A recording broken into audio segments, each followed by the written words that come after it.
I should turn off. Hello, everyone. Welcome to another.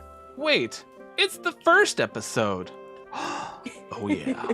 This is the first episode of a Ballad TTRPG Fireside Chat. So, things are going to be a little different. I'm going to get the things set up. For some reason, the subtitles aren't appearing for everyone, but I'll get that rolling. Don't you worry. But today we're going to be discussing horror in TTRPGs. We're going to be discussing the new amazing game called Mothership. We are going to be also talking about running your actual play as well as like streaming and that kind of stuff. Just some fun conversation. But yeah, why don't we all go around the table first and introduce ourselves? Hello, my name is Lucas. My pronouns are he, him, and I will be chatting with you today. Ian. Hi, everybody. My name is Ian. My pronouns are he, they. I am known as the warden for Nostradamus Corp Gradient Descent. I'm also known as Weary, the artificer tiefling on the Rise of Nyarlathotep campaign.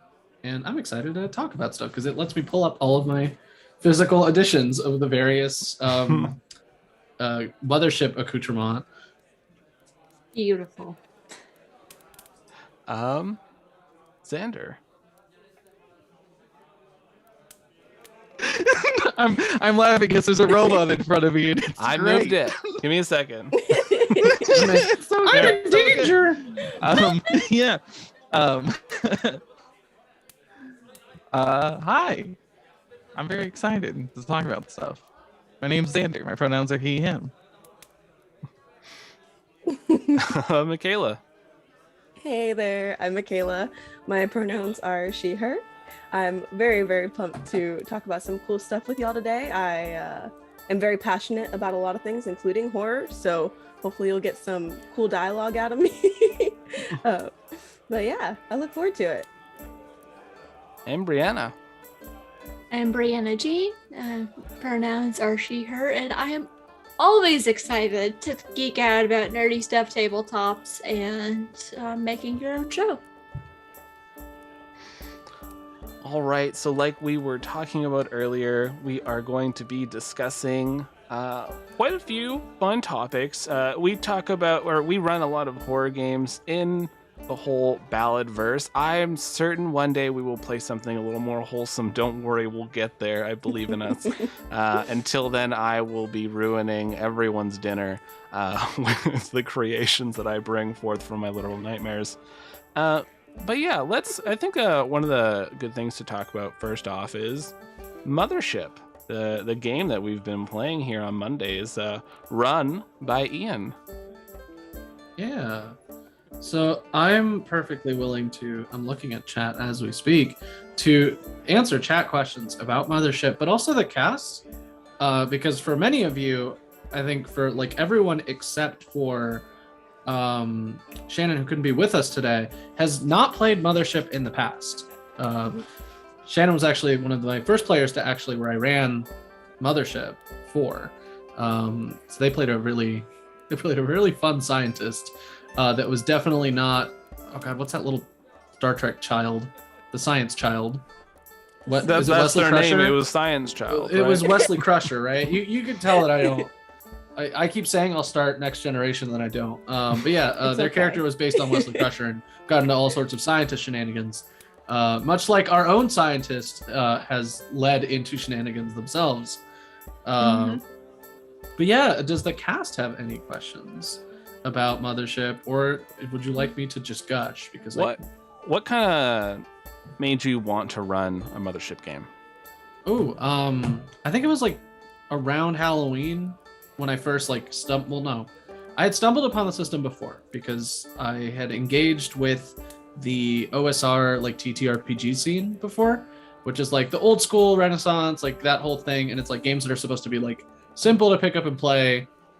Very easy to explain rules wise, but pretty brutal. Like your character will probably die, and the goal isn't necessarily like narrative, but like emergent narrative. So it's not like, oh, I have a plot for my character that I've written out beforehand and I'm gonna play out in my D&D game, for example. It's more so like, oh, I rolled a random Joe who's got like a knife and a med pack. Let's see how far they survive in the haunted space station. So it lends itself more to like creating a story like out of nothing. And it was like, oh, this is like a fun little improv exercise. And it worked out in a really cool way. I'd be happy to talk about the first adventure I ran, which is like in the first book as like the one-shot adventure to run with people. It's called The Screaming on the Alexis. My camera's flipped, but here's a horrible picture of like a nightmare pillar. Always fun. Oh, that's fun. Yeah. Who doesn't love a good nightmare pillar? Yeah. Exactly. So overall as a system, it just kind of appealed to me because it was like, oh, it's sci-fi horror, which is something I really enjoy. It's hard for me to engage in just because I'm a huge scaredy cat. Like I'm a huge coward, a big coward, super backing down all the time. Like it's hard for me to engage in a sci-fi horror thing. But at the same time, I'm like really interested in it. So I was like, well, it'd be cool to be able to do that with my friends where I feel a lot safer. And I think the worst it got was I had a sound effect for the creature in the Screaming on the Alexis that was like a little too, it sounded kind of like those little shadowy dudes from Twilight Princess. Like the music for those guys, like that vibe, not a good vibe, very spooky. But they shot the thing out the airlock. It was really cool. But it was fun to shoot things out the airlock. Yeah, no, it's unfortunately we're like deep underwater, which has its own fun things that I'm gonna bring into the finale. But there's not as much airlock shenanigans. You know, like 99% sure Fiona's gonna die. It'll be a miracle if she doesn't, but it's fine if she does. Oh, I have plans for when you all die. If you all die. How it's gonna work when you come back into your clone sleeves, because you're not gonna have memory of any of the mission. You're just arriving again, and you're gonna be let known that you went down there once already and died. So that'll be a fun little like RP thing, and it'll involve fundamentally splitting the party. So that'll be cool. Yeah, Fiona's probably just gonna be like, I'm just gonna stay right here. Yeah. Just nope. No, when you wake up, you get your new clone sleeve. You gotta hop right in. You gotta join the party. Be like, oh, I guess I'm late to the party. You're not gonna die. I've been here the whole time. Yeah. You're not gonna die. You friends have a need me. doctor on your side. The This doctor is hasn't let true. We do anybody have a die doctor. yet. I do kind of coming back to that part of one of the things I really love when you run a horror game is that bit of immersion you can add with sound effects and music and whatnot. Yeah. I created this one sound. So we had night gaunts in a game, and I really loved the concept of these creatures. Like they have no face, but there's like a terrifying shrill shriek that comes from them. So I looked into the Great Canadian Wilderness, and I found the mating call of an elk, and it is fucking terrifying by itself. I distorted the hell out of it and reversed some pitches in it. And I the first time we were running a Ballad game where Nightgaunt showed up, I played it and I got everyone to jump a bit. It was good. Nice. I don't think people realize how horrifying elk sound or other wild like life for that matter. Yeah, go Google There's it. a lot of animals that just ooh. But yeah, I also think it's cool, Ian, you mentioned not really getting to play that many horror RPGs, and that's actually something that has been a similar experience for me. This is my first TTRPG horror game, and I've had a really fun time with it. And I've played many games with Ian as the DM and as player, and it's not something that I've typically played with Ian before, but you've done an amazing job immersing us, I feel like, in this module. It has been a really good time. So yeah. I used to think I didn't like horror. Now I think it's just certain areas of horror movies, because there's something about like this kind of horror atmosphere that I really enjoy. And I haven't played, like I also haven't played a lot. I was in a Call of Cthulhu one shot, and Ian was in the game I ran the first season of Tempest Multi, which did get into some fun cosmic horror. I like when the evil is faceless. and Yes. came into being because of mankind messing with things they don't understand and probably shouldn't be messing with. I Just so good. feel like Mothership can lend really well to that, and it probably has a number of adventures where it does that because it's a sci-fi horror, right? So you can bring in things that are beyond human comprehension, or humans made them, like the AI, but eventually they surpass what a human can understand. You can start playing with motives that, like, on the surface, just won't make any sense to a human. It's like, why send terabytes of hate mail to a company, but like to an AI, they're like, well, I'm just casually doing this in one of my processes on the side. But like, Yeah, it's like background work, right? You just like leave it on, and it's a cookie clicker for them, right? yeah. And so I feel like Mothership has just like there's so much potential in it for that just faceless cosmic horror that you just don't know what you're stumbling into, and it's often just usually humans fucking up, but The unknown is a great driver of horror. Yeah. For sure. I actually get freaked out by a lot of horror movies. As much as I like to bring forward all the body horror nightmares, I love monster horror. I think monster horror is so much fun because it's not real, and that's okay. But when it comes to people horror, the news has taught me that it is real, and so when there's a horror movie that usually like there's a man in your house or like something like that, then I'm just like, oh, there could be though. You don't know. Yeah. Starts looking behind the doors in the closet. Yeah, or you go down to the basement and you come up the stairs a little bit faster than you should because you're like, well, I'm not scared. I want to go to the basement. That's all. I don't remember the name of this movie, but we were going to the movie with my neighbor, and like her son had rented it out the whole theater, so it's just us. It was a new Russell Crowe movie about a dude that gets road rage and then just proceeds to like torment this lady, and it was just brutal. My mom and I were saying like, I hate this because it starts with him murdering his ex-wife and her new husband with an axe and then burning the house down.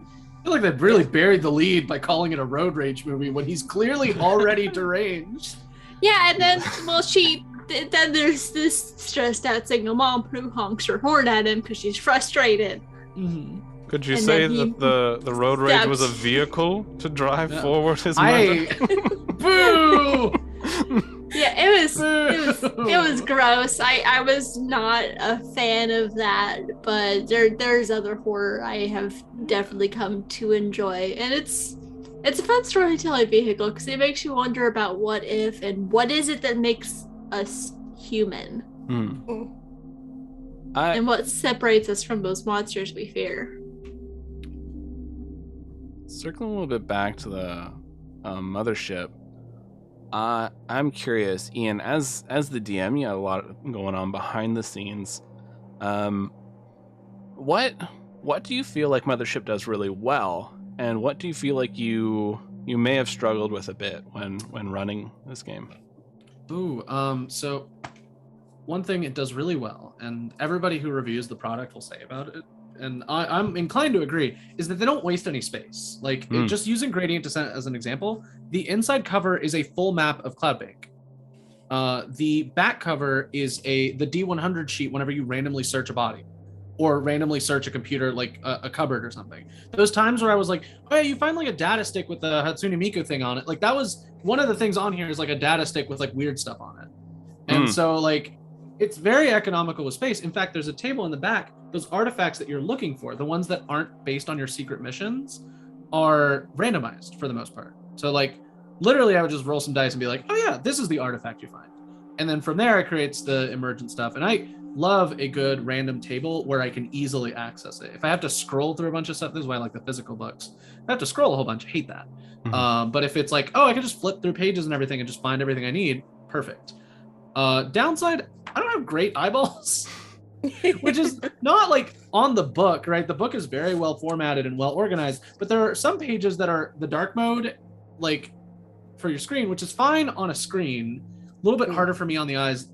in like physical paper form, and then the map itself is cleverly laid out like a circuit grid, which is very cool. But then occasionally I'll forget, oh, what does this little dot mean? Is it a closed door? Is it an airlock? Is it? And then I'll have to flip back and find the legend again and like check in with that. But like as a product, it's like really well organized. Doesn't waste any space. It's very like, I think this was like $15. It's like super easy to pick up this game. Like the player's guide is free right now. It's a pay what you want PDF. I just happened to get these because they're really cool as products because they have so much going on. A lot of the downsides that I found when running Mothership, they're fixing in the new edition with the Kickstarter. Some of the ways that I'd say the panic is run is a little bit weird and off kilter compared to the rest of the system, right? It's the only time where you're rolling to get like rolling high is like good as opposed to like rolling low. And it's like a little confusing that way. And so obviously some of the wording and verbiage is not ideal. Like we ran into that early on where I was just like, oh, I just read off the chart and this is what happens. And then I thought about it and I was like, I don't like that language at all. Like I'm a mental health professional. Like I don't like that language. I got to check in and change that because I'm not a big fan. And they're fixing that in the new edition as well. They're also streamlining combat from what I recall, just reading through everything. So combat for me works okay. It's a little clunky sometimes, but for the most part, all the enemies are super simple. Like they're all just 3 sets of numbers and an HP bar. And then you just roll D100 and see what happens. If anything, like because we're playing a short form game, I wish I had applied more of the gas, as it were, and made things a little bit meaner and hurt a little bit more.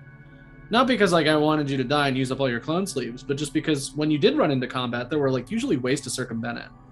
Yeah. I don't know. Chain got pretty. Or what? Oh, yeah. That's another thing I like too. points. That's another thing I like too is that there's 2 sets of hit points. You have to manage your hit points and your stress. Mm. Oh, go ahead. Yeah, Brandon. Yoda's really not doing great. I know Oh, I yeah, was saying I have 1 one. Hit Yeah, point. I have 1 hit point and I'm at like Yeah. 16 stress. Fiona's not doing okay, Oh, which is fine. Yeah. It's a short thing and it's a horror game. It's fine. So just in the end, that's like my main things is like a little bit of like the, oh, this is very stylish, but it hurts my eyes. Which there's a scale for that. Like if any of you have heard of Morkborg, which is like the Swedish death metal horror RPG, that book is noise. Like it has information in it. It is beautiful to look at. It hurts my eyes. I'm just not metal enough to read that book in an effective manner, and that's on me, I guess. You gotta pump the metal jams up, just That's play true. some metal in the background. I feel like Take a Jeremy, deep dive. who ran Midnight Kingdoms, I believe actually you might be signed up with something with him, Ian, for Morkborg. Oh, that's right. I think he's putting it on hold for a little bit. Some Heart new of life gold, stuff came and out. that man knows metal. So I think that'll be good. Very excited. With the other Mothership, they have like other settings and other like campaign adventure kind of things. What do you feel would be pretty tricky to run as like an actual play, like using a format where you have an audience watching, you have to kind of keep it moving and I hate myself for saying, but great. gradient descent. Yeah. Gradient descent. It's a mega dungeon. It's a mega dungeon that I found so compelling, I turned it into a shorter form narrative arc. With the caveat that occasionally, and if you look back on the video, it's like, oh yeah, there's like 3 rooms that lead off of this, and all of those rooms have like 4 or 5 rooms that lead off of this, and maybe some of like there are vents that you all could have crawled through to get to secret areas. They never came up because that would imply that like, oh, in addition to 4 other rooms, there's like 2 vents, and it's like it's already like we're already like I gave you a map. I don't know when you were gonna find a map, but when I found a spot that I could give you a map and you could look at and we could all look at together, I was like, I need this because, and this is even me looking back, and I know the spots where I fudged where things connect on the map. Like I know where I just connected some stuff because it would be convenient, not because it would be like the spot that you would end up normally. It's like, oh no, I don't want to make you run through 3 floors to get to what you need to do when this is supposed to be a shorter form game. There are better things that you can run as 1 shot, 2 shot, 3 shots. In fact, a lot of the I guess you could call the modules that aren't the big 3 are literally pamphlets. Like they're pamphlets that have all the information you need to run a small, like a short form, like 1-2 session, like horror adventure. I've run a few of those too. There's one where you literally get trapped in like God, what's that? Like a vaporwave hellscape of like a video game that a dude made, really and you have to cool. like plug yourself in. Like if you've seen that episode of The Simpsons, Treehouse of Horror, where he ends up 3D and he wanders around in like a 3D space that's made of wireframes. It's like that. Like it's literally like you walk past the Mist building, there it is, and you're playing in like this weird space, and I'm like, that's really neat. But at the same time, that's like not multiple sessions. That's like 1 or 2, give or take. There's a video game that's about that. You're like a kind of like a collector sort of what the fuck is that gory opera where they're harvesting organs from people who didn't pay up. I've seen a lot about that game. It's like really bright. So you're like breaking into people's minds who are basically like they're hooked up to the machine for too long and like they're not paying their dues, kind of thing like that. So you go into the machine and drag them out to like imprison them or whatever it is you're doing. Yeah. I was muted. You're talking about Repo, the genetic opera? Is that the movie you're talking I about? do. I like Repo. I mean, some of the songs are not so great, but like it's fun overall. I always love hearing Anthony Head, belt out some lines. It's always good. Yeah, going back to the dungeon crawling aspect of the game, I think that's also a challenge as a player who is new to this type of play style and to this campaign in general. I've played a few older style small dungeons where it's like you have the one picture of the map and you're dungeon crawling, but I've been playing like 5e for so long, or like Powered by the Apocalypse, where it's like you have your kind of room laid out before you. There might be a few smaller entrances and doors, but not as many options as there are in this setting. And being someone who's also a really avid note taker, there were some times we were playing and I'm writing down, oh, this goes here, and it turned into like a giant arrow graph, and I'm like, I don't know what I'm looking at. And I'm like, I'm just gonna roll with it. And this is the first time I've been a player in a TTRPG, like actual play kind of thing, longer than like 1 or 2 sessions. I'm usually like there for a session or 2 and then like guesting somewhere, and out I go. So actually being here for multiple sessions, it's really interesting to see it from this perspective, because from a DM seat, it's always is everyone engaged enough? Is everyone happy? Or is the audience doing well? Like, are the effects all going through? Is the story like hitting the points that I wanted to hit? Should we slow down here? Should I speed up there? And it's a very different kind of feeling, which I guess now, Ian, you know from like a streaming perspective of how this thing goes now, it's a bit different seat compared to if you were just to run a game like for your friends at home or something like that.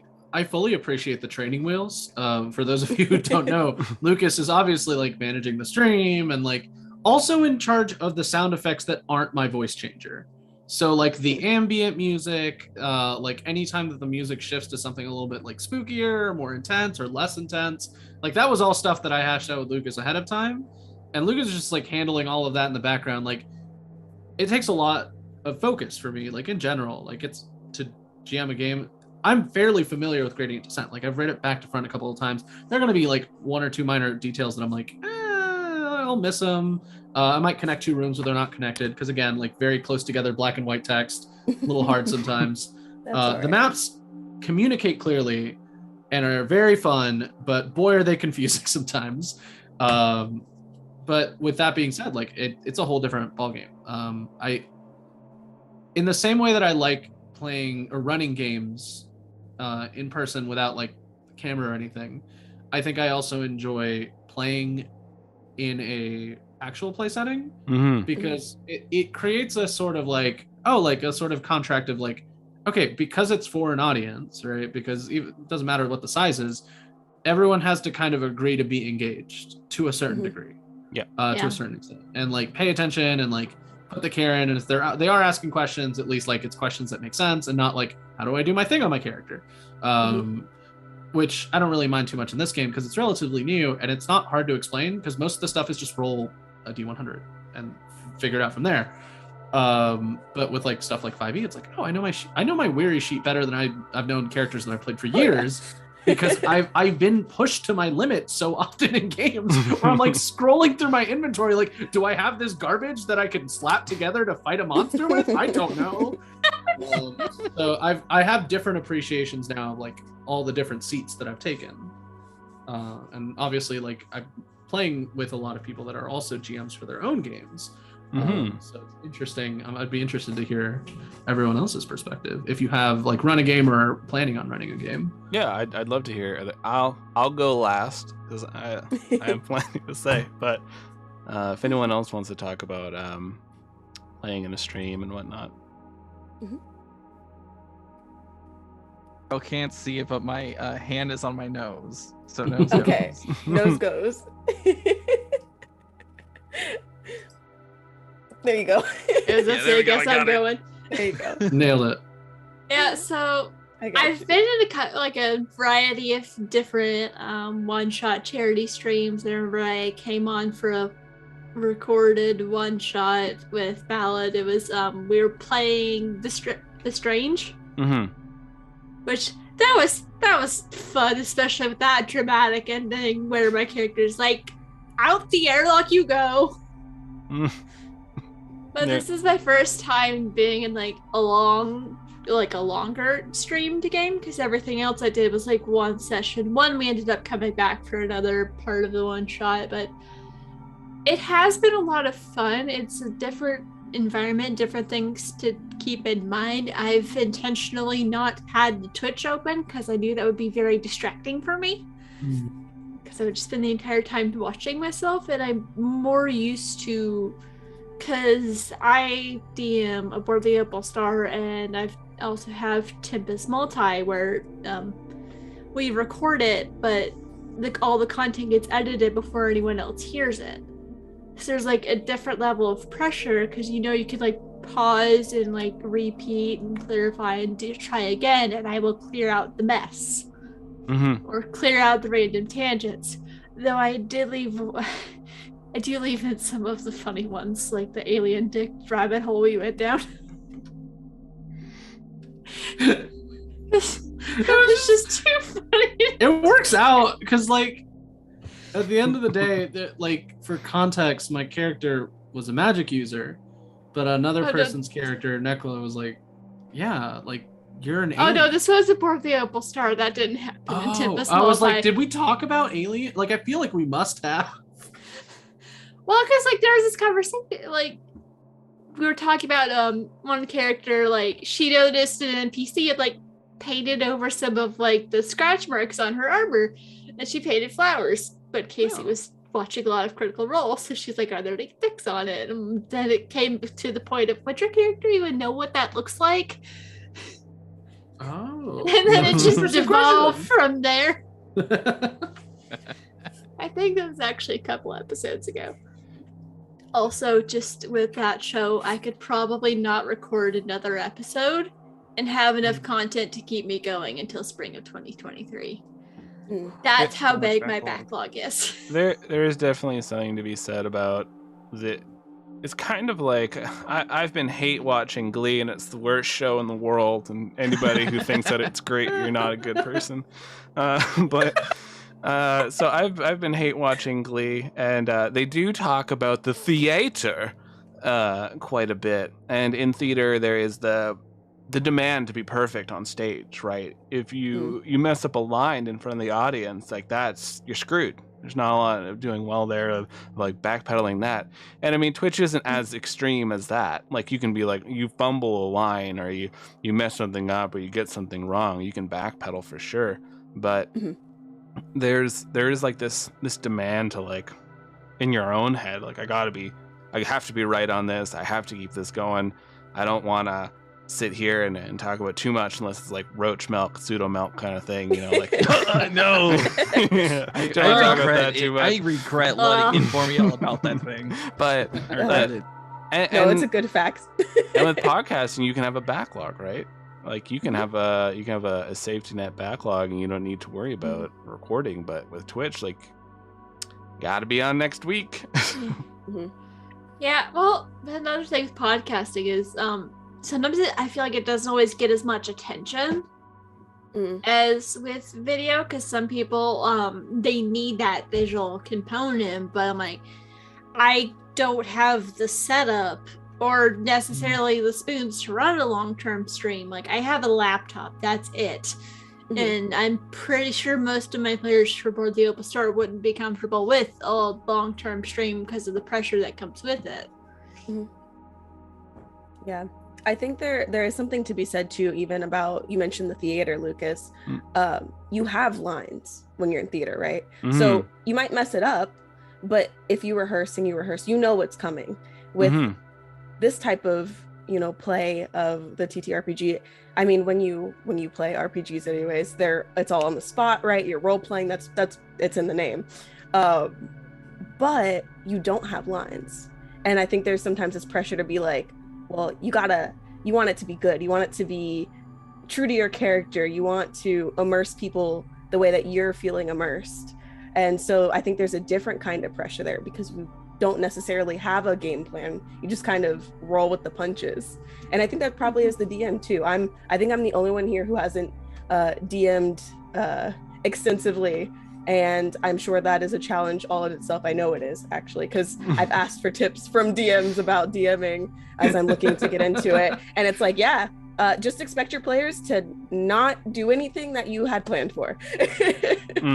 Yeah, one of my DMs is just constantly baffled by my group's ability to, whenever he throws us in any kind of dungeon, we will accidentally choose the direct path to get us to where we need to go. Which was great until we were level 8 and had no magic weapons. Yeah. Right. In a similar kind of note, and like piggybacking off of that, it's also very cool to just express your like expectations right ahead of time. Right? If you're going into a game and you're like, you know that they're gonna be weird and like mess around and like not do what you expect, but you do tell them, hey, you're gonna spend the majority of this game inside Robot Hell Factory. Even though they have unlimited choices from the moment they step into Robot Hell Factory, they are still limited to choices in Robot Hell Factory. They can't say, and then I summon a unicorn with like my spell or whatever, because your character sheet or your character or you don't have that capability. So you've created some expectations that you can then kind of like, oh, okay, cool. It's limits that are helpful rather than limits that are like, and then we have to go here and then we have to go here. It's not railroading, it's in a sandbox. Yeah. Right. Well, you need to create structure. So like there's a lot of conversation often on social media about structure in campaigns or lack thereof and what people prefer. And having a structureless game of just like questing and going around is fine. But I think there's an expectation for when people tune into a show, and that's just it. It's a show. So they expect some sort of narrative. It could be a loose narrative for sure. You like your monster hunters, your treasure hunters, or something like that. So you're like always on to the next gig, but there needs to be some kind of narrative for an audience member to latch onto, or else it can get confusing and you might not want to stick with it. And by creating a narrative, you create importance to the roles of the people in the party, and then that's what helps an audience member kind of like attach to the story and characters. And I think that's a bigger part I've found with actual plays like podcast and streaming. I would have a lot more in my home games of like goofing around in the tavern, or we would spend 2 hours shopping or something like that, right? And it would just be like casual, like people looking through books going like, okay, I think I might get the full plate, I'm not sure, like just like paging through things, and nobody wants to listen to that or watch that. And if you do, kudos to you. What a hero. But I was gonna say, like, you have the means to keep engaged in a way that I cannot fathom. Yeah, you are a supernatural being.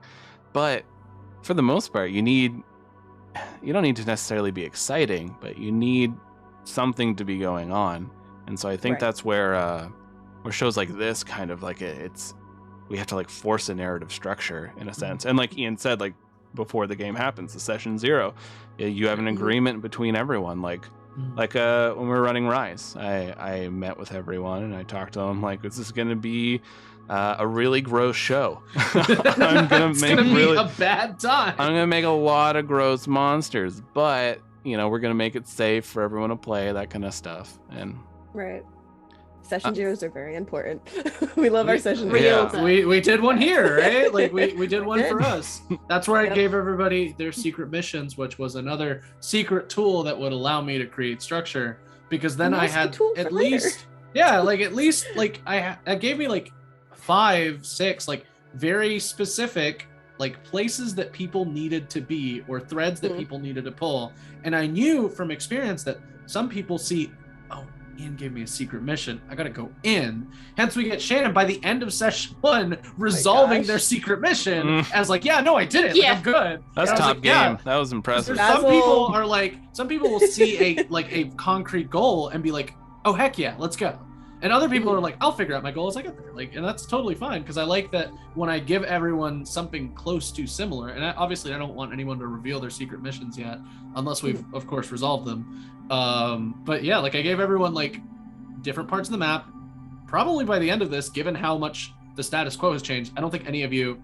I think some of you are gonna complete your secret mission. I think some of you are not going to be able to do that just by the constraint. Like I think probably Phaser offered the solution to your secret mission, Xander, already, which we covered last session.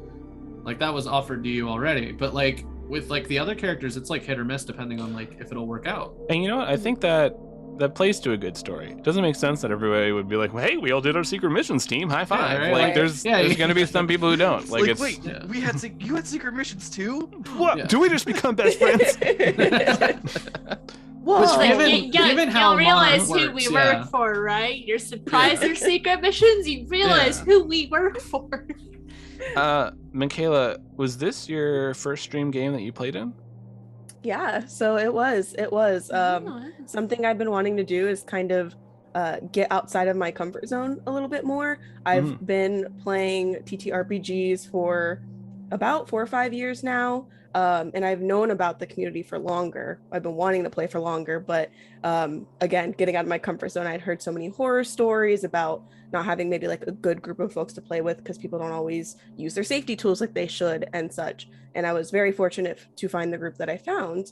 And then I've always played video games as well, right? So a lot of my love of the things that are in TTRPGs also plays into that. I've been playing video games since I was about 8 or 9. But yeah, so I made the decision. I was like, I would like to get more involved in the community than the level I'm at now. I want to do more actual plays. I would like to do more streams or, podcasts, things like that. So it's been really fun. You get the jitters the first time around a little bit, and then you kind of just meld into the comfort zone where you can play your character and just enjoy the game. I was about to say, if you're looking for some Call of Cthulhu, what happened to Nova campaign that's looking for new players? Listen, I could use some more horror just- experience under my belt. Like when Jonathan told me like the name, because it's Beyond the Crumbling Veil, I'm like, there's going to be different cases, and each case is going to have a different name. So the first one is I think it's Shattered Mirror. Oh, that's and fun. it's like slow burn horror set in London, like I think it starts like 1939. So Yeah. World World War II is going on, but that's not the focus. That's just going on kind of in the background. Interesting. I'm so excited for this. That's cool. Yeah, well, all this started is because I was talking about like TTRPG and podcast stuff, and one of my coworkers is like, "Hey, I can run a Call of Cthulhu campaign for you," and we talked back and forth. And like about a month ago, I was like, "Hey, are you still interested in doing this?" Yeah. Very cool. Very Yeah. cool. How about you, Xander? Have you done a lot of streaming before? Streaming, not particularly, at least not when it comes to tabletops. I've done like game streams. I've been on friend streams, just hanging out with them, but not streaming. Most of my stuff outside of like the few shows I release, a lot of my experience is more on the back end production of creating shows, like the stuff that you've been helping Ian with the music and stuff. Like that's the stuff that I typically do. But, Mm-hmm. but yeah, but streaming doing this has been a lot of fun. Like, I get anxious recording heartbeats with the people I've been recording with for years. Every time I'm like, hold on, guys, I need to breathe. I'm so anxious, I'm so nervous. Yeah.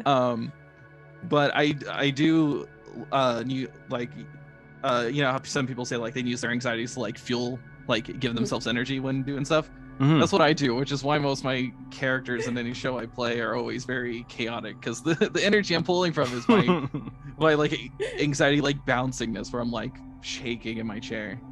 Oh, Can listen, confirm. I love Doc. It's been very fun having Doc. No, Doc So- is super fun. If it makes you feel any better, I haven't noticed you be anxious on the stream at all. Oh So, no, yeah. I'm very good at like not like showing off my anxiety, because I used to That's fair. go to conventions and like run and like do Oh. panel stuff, so I had to do a lot of public speaking. Mm-hmm. Very cool. So That's doing that a cool. handful of times, I got to learn real fast how to just not have that tremble in my voice and put on like, you know, the recording voice, the Yeah. podcast voice. Right. So that's you're that Bruce Banner meme, like that's my secret. I'm always anxious. I'm always Yeah. anxious. I can confirm the chaos energy, because I ran a Basic Witches one shot, which is like, it's a 2-pager game, super cute, about teenage witches coming into their power.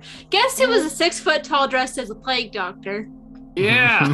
Let me guess. It was Yeah. Xander. I loved Grania so much. That was so That is good. awesome. I think I, that's. Oh, go ahead. Oh, no, you're good. I was just going to say, I think there's also something to be said, because I just thought about this, about the TTRPG community with actual plays and podcasts, and maybe a little bit of imposter syndrome. Because I know that was one of my barriers too. I was like, maybe I haven't been playing long enough. Well, I don't know about every system out there. Like, am I allowed to put myself in this community where I'm doing actual plays and podcasts? And something that resonated with me from someone I saw, I believe on Twitter, someone else in the TTRPG community, they said, you know, if you enjoy TTRPGs and any aspect of them, right? Whether it's playing them, DMing, or just you like the physical books and looking at the pictures, and maybe you haven't gone to play yet, but you want to, or you're an artist or a sound engineer, or you do, you know, more of the back end stuff. At the end of the day, you are still just as much a part of the community as anyone else is. I like Mhm. that. Hell yeah. I like that too. Yeah, Mhm. I definitely like that sentiment.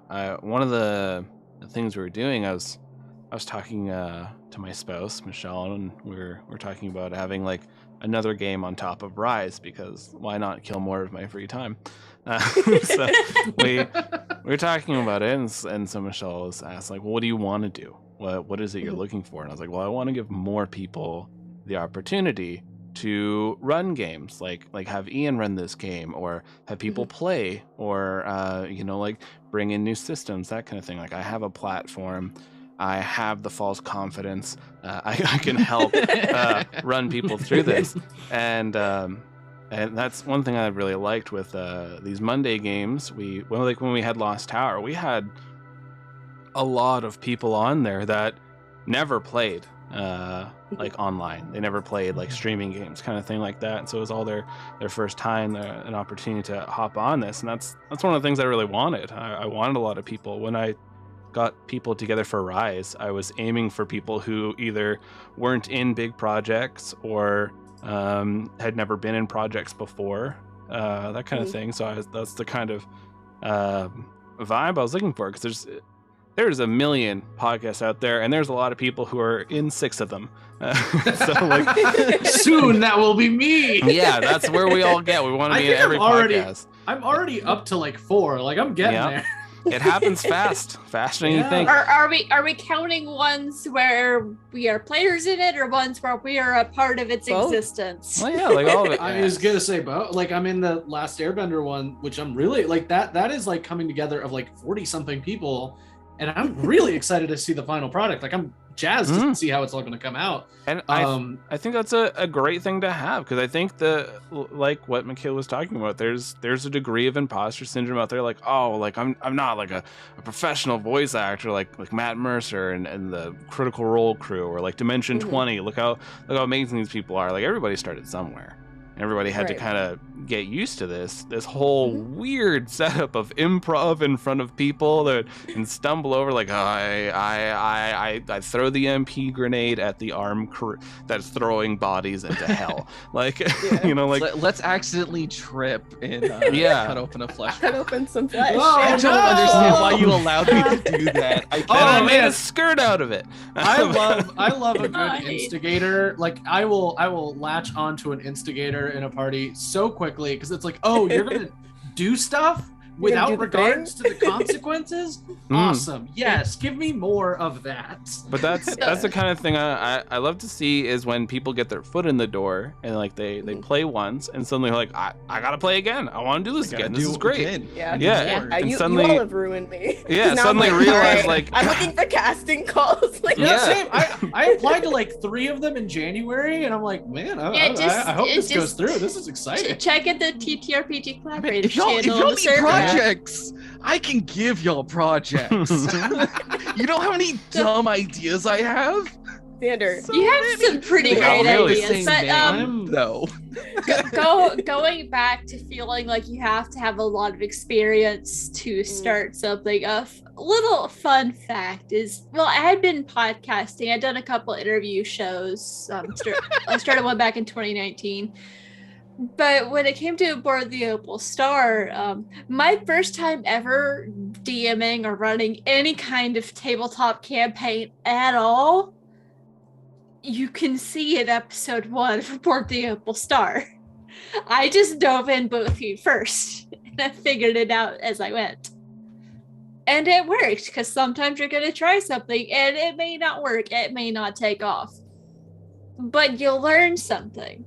And you just kind of keep going and keep going, because you're not going to get anywhere unless you just do the thing.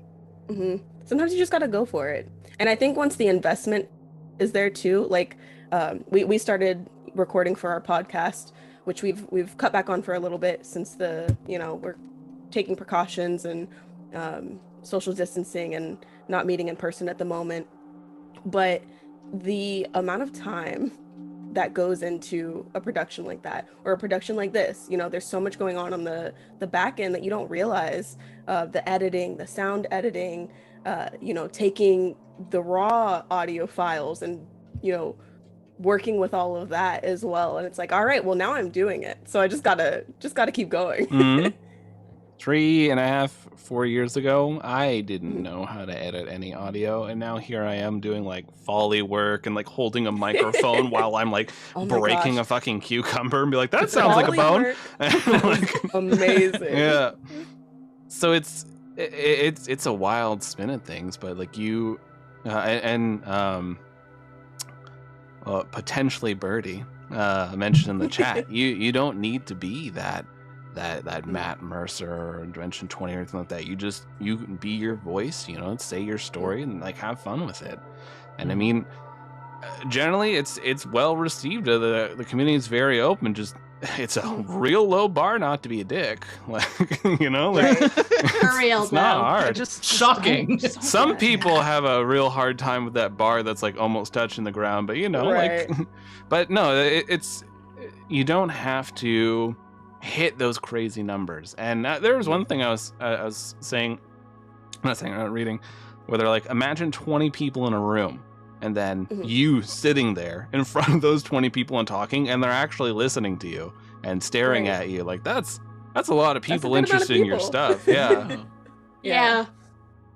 It's you don't have to get the crazy numbers, but you never know when those numbers are going to get crazy. Like true. with Tempest Multi, I started releasing it back in October, and like it's been doing all right. We've almost had 100 downloads just this month. Wow. It's like that's double anything we've gotten so far. Like, okay then. Gotta keep this going. But it's just, you never know. That's true. And you mentioned the community too, Lucas. I think that's a big part of it. The community, with the exception of, there's always the, not great people out there, and Yeah. the bar, sometimes people don't meet that bar, right? But I would say for the most part, the community is so encouraging of welcoming new individuals to like the actual play community. Like, I have seen so many people be like, go for it, right? Here's some casting calls, here's some resources, here's XYZ. Or even like when we in our Discord, right, when people ask for resources or some help with editing features and things like that, everyone is so ready to lend a helping hand if they've got the information and the time and the spoons to do it. Yeah, and by all means, if you yourself, dear listener, are ever interested in running an actual play, running a stream, the logistics behind that, there's some work to be done with that kind of thing. But I mean, we have a Discord. I'll probably post a link in a couple seconds. But there's a lot of people on there, and a lot of different actual play people, and everybody's like quick to help and loves to talk about things. And a lot of weird audio nerds that'll sit there and tell you, well, actually, if you put this microphone on, you can hear a slight bit of wind in the background. Can anyone help me with this slight wind? And to us, we're like, oh, I'd hear that slight wind for sure. But your average listener's like, cruise there was right a slight through. wind. Yeah. I feel like that's probably actually happened. Like, it exactly has. that. Like, one of the people, Josh, in our Discord posted, he's like, hey, can someone help me get rid of this sound? And like a bunch of people were talking, like, oh, try this. And then I was sitting there thinking, like, I probably wouldn't even notice that sound though. Like, if I was just listening, like doing chores, like that sound would have just passed me by. It's fun though. Like, once you get into the whole thing, it's weird imagining life outside of it, because like you get so wrapped up in these projects. But yeah, this community is pretty good and encouraging, I'd say. Also, guaranteed whatever editing software they're using, there are YouTube tutorials on how to use that. Oh yeah. So many. Listen, there's as many YouTube videos on how to fix a toilet as there is how to get rid of background noise in your audio. So absolutely, it can be very daunting, but there's so many resources in the era that we're in. The internet has many answers and tutorials, and oh my goodness. One of the fun things about starting with a podcast is you can take however long you need to get however much audio you want ready before you start publishing. I used to have Ballad be weekly, and we have like hour to 2 hours of audio that I would cut up, listen to, level the sounds, add sound effects, add music, get it shipped out that week, promote it, all that stuff. And my God, that's a lot. I did that for a year. And before I went to bi-weekly, but there's this weird thing that if you ever get into podcasting or anything like that, it's all right to take it slow. It's okay to take your time. If people enjoy your story, they'll come back to listen. It's fine. Yeah, every other week is pretty normal unless you have like an entire season done ahead of time, which, if that's the way you want to do it, valid. Yeah. Right. I think go ahead. No, you're good. I was just going to say, I think that the podcast that we're recording is a good example of that. I was about to talk about it. Yeah. I was like, granted, we kind of 5-6 had episodes? to adjust because of everything going on. So we're like, we're not going to rush it. We're just going to record when we can. We'll start releasing episodes once we have a decent backlog, because we knew that there would likely be weeks where we could record and things like that. And honestly, it's been great. It's like, all right, it gives everyone time in between. It gives people doing editing and all that good stuff time to. And even looking back at like the 5-6 episodes we have, like not counting our episode 0 that we like recorded, but I don't know if that's ever going to get released. Like it might. I mean, it's literally, it's just setting everybody up to end up where they end up during the first episode. So we might release it later as like a little bonus thing. It was a fun thing, but just like looking back, we have a really tight like first arc of like those 6 episodes. Like, oh yeah, that's like a perfect like little bite-sized snapshot of what's going on. And then from there, like if like the worst happens and we can't produce more than that, I still got like a really fun arc of like a game with people I like playing with. And even if it's released, it's like, oh man, where are all these mysteries going to be resolved? Well, how are they going to deal with that thing? And I was like, well, I would love to find out. Let's find out someday. Let's find out. Let's do it. Yeah. I really like that sentiment, and this might send Xander into an anxiety hellscape, but I listen to my own content, listen to my voice outside of editing. And like I love like hearing a story, like hearing my friends, like the stories that we did, like, you know, things we did 3 years ago, 2 years ago. I'm like, I remember that moment. That was weird as hell. Like, or like, I'm like, I did what?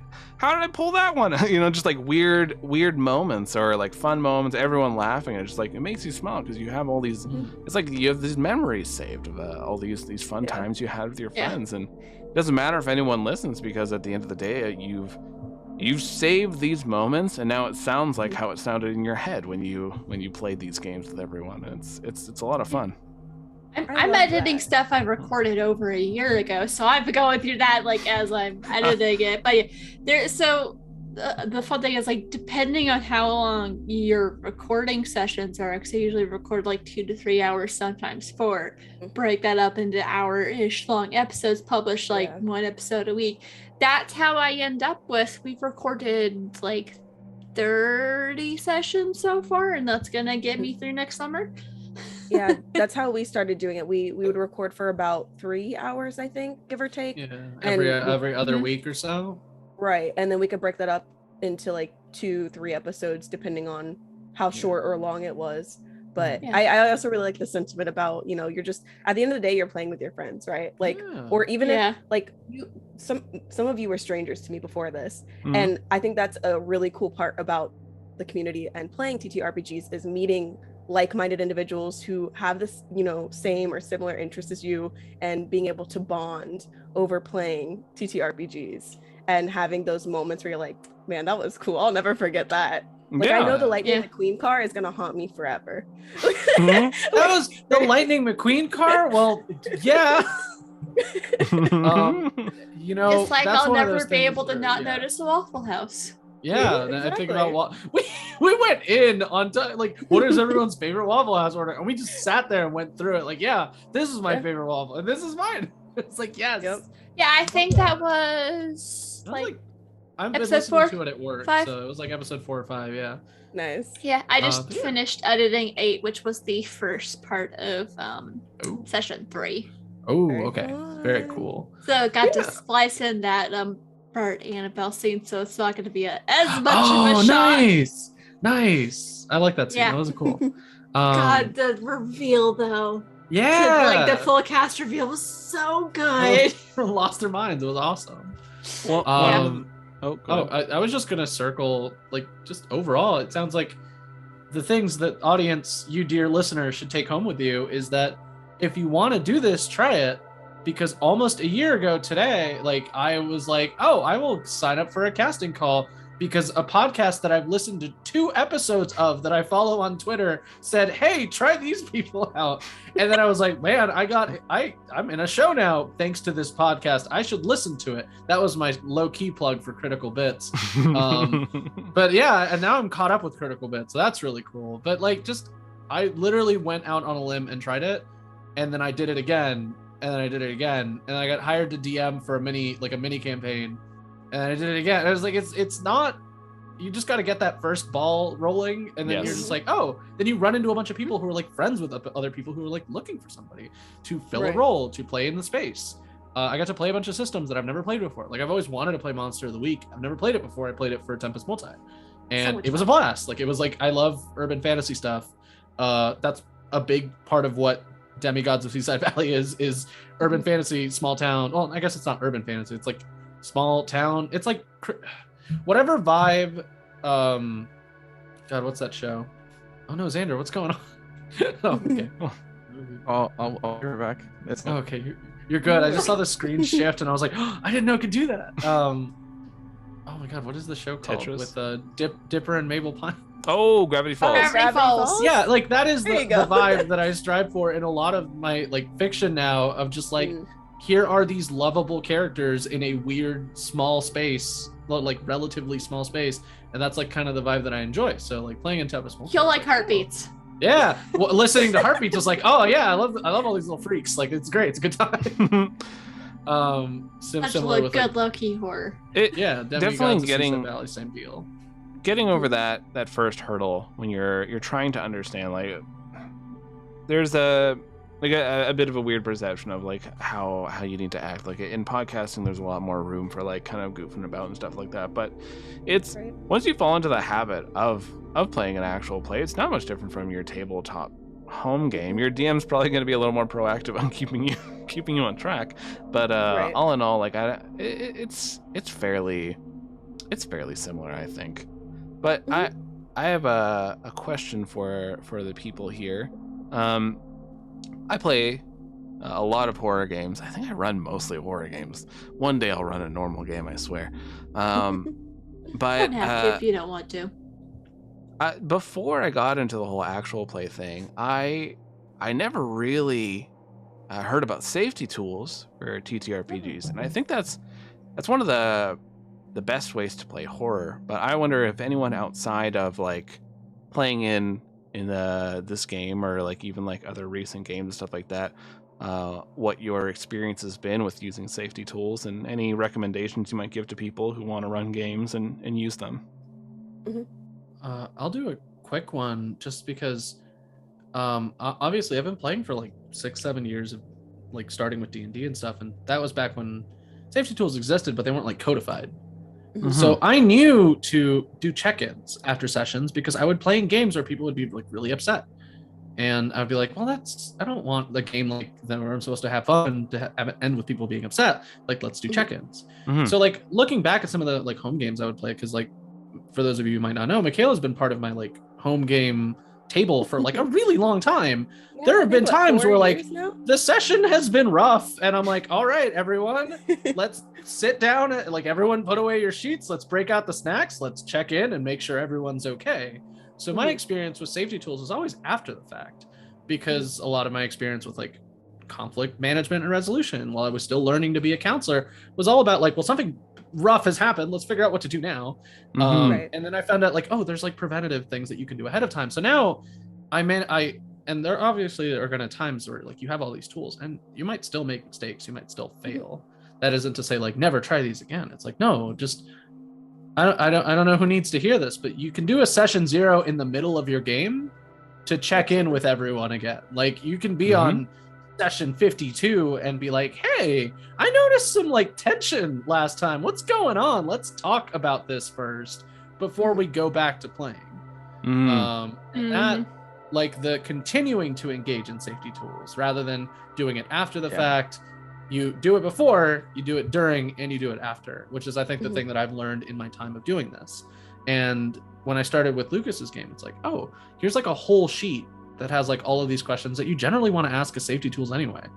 And in a similar way, like safety tools and expectations, right? If like, oh, we're playing this game together, what are the expectations? So that way, like if we're looking for a game, which like my home game is like a gay pirate soap opera at this point, like it is like, oh yeah, like they're fighting God, True. but like, oh, is so-and-so finally dating so-and-so? Heck yeah. Like it's good to be able to sit there and be like, yeah, we want our game to be a gay pirate soap opera where we occasionally fight God. Like I think that is like very cool to be able to sit down And it have is such a everybody- good time. yeah, and have everybody be like, I have my character, I have this storyline I want to follow through with my character, and then they all let me know, and I go, okay, I will slot pieces in the world for you to eventually like puzzle together your storyline.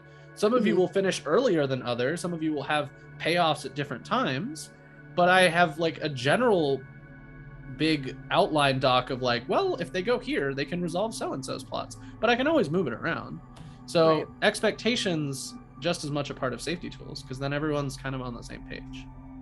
I think having safety tools, as you mentioned, before, during, and after is really important too, for that reason, because of maybe like the type of player you are, right? Like I'm a player who will hand my DM a several page document about my backstory, my character. You get the whole rundown, right? So there's a lot you can do with that.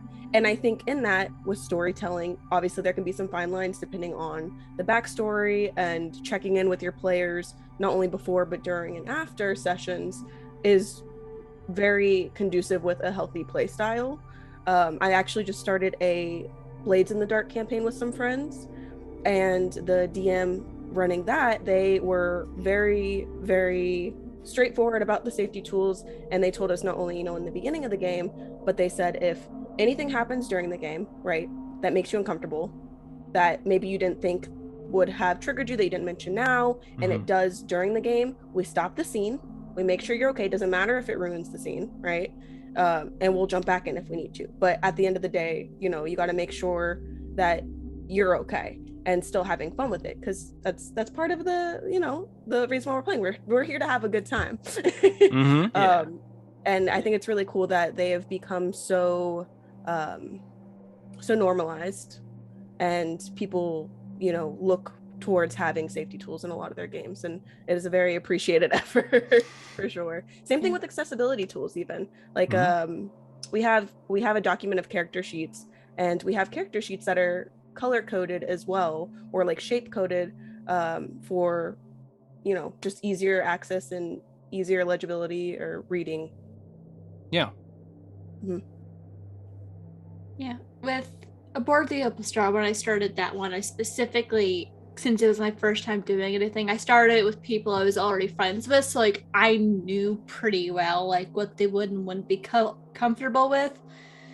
But like I've always had like, if there's ever anything that makes you uncomfortable, let me know. And if I'm thinking about something that I know like could possibly be iffy, I will check in with them. I check in with them on story stuff, and I've one character who one player who decided that her character couldn't remember anything beyond waking up in a pod 4 years ago. So like I've been filling in the pieces of the backstory, so like as she remembers things, like I talk and kind of work with her, because who her character is hers.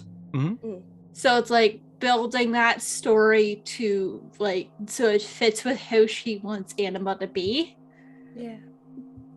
Because the things that I'm controlling are certain events that happened to her, but that does not affect who she is. Very cool. Yeah, something actually I'm thinking back now, something that Ian has done before with taking in like our character stories for the kind of like the during safety aspect of it. Ian has messaged me, right, a little before the session, or even sometimes in the middle of the session. Obviously, it's a little different for an actual play, so you work your safety tools in a different way, I would say, in an actual play sometimes than a home game. But Ian will be like, hey, is it cool if I do this thing? And I'll be like, yes, go for it. Like, oh, this NPC, how do you know them? It's like, right. Okay, so now like this is a person so like if you want to engage with them, you can. And I do that a lot, little like a fun little behind the scenes things. And it's a fun way to like get people that like maybe haven't gotten a chance to do as much to be like, oh hey, here's this NPC that you can introduce because you have history with them. It's a bunch of little share things the spotlight. Exactly. Yeah. Something I've done is like ask my players to give me like a list of like NPCs their character knows. So like every once in a while I can just like kind of pull from it, because I do plan on doing that sometime soon, which will be seen it for a year with Aboard the Opal Star. But it's just my backlog's nuts. Xander, sorry, go ahead. No, I was done. Xander, do you have any experience using safety tools with your projects or many projects in the secret works? Not any specific tools, but like I'm always one for constant communication, right? Like even at the end of our games, I'm always like, hey, is what like my character did okay? Like, because I'm just mostly concerned of how I play. But like me, Rob, Jazz, and any like guests we've had, we constantly like talk about like how this went and stuff. And since we are recorded, like there's no problem for us like mid game or mid like scene just completely stop and talk about whatever's happening. Thankfully nothing's come up that's all like, oh no, like nothing like that, thankfully. But like we're like most of the time like the stuff like for our show when we have to stop is like, do we like that scene? Like, I think we could do better. And we just go from the beginning and redo it. Yeah. Go ahead. But I've never actually implemented like tools and stuff. But like those things like X cards are just saying like, hey, no, let's stop. I'm always like, yes, let's stop, let's go. Yeah. I need some more in like games like at like in physical tables more often. Like whenever I've had to run games at some card stores, which, man, I've done it a few times. Such a different environment. I can imagine. Safety tools are thankfully very good for that environment. Yeah. I found, so my first show that we did, we finished recording the Ballad of the Seven Dice, the podcast. So that first campaign, finished recording that, and that was honestly my first big oversight. I had not done the whole TTRPG thing, and I never heard about safety tools before, and it was just me and a bunch of friends that I've known from work or from childhood, and I think that was the big oversight of me saying like, I know what bothers them, we've talked forever, and that's not necessarily true. There was definitely moments where there was tension, and I'm like, why is there tension? What's the problem?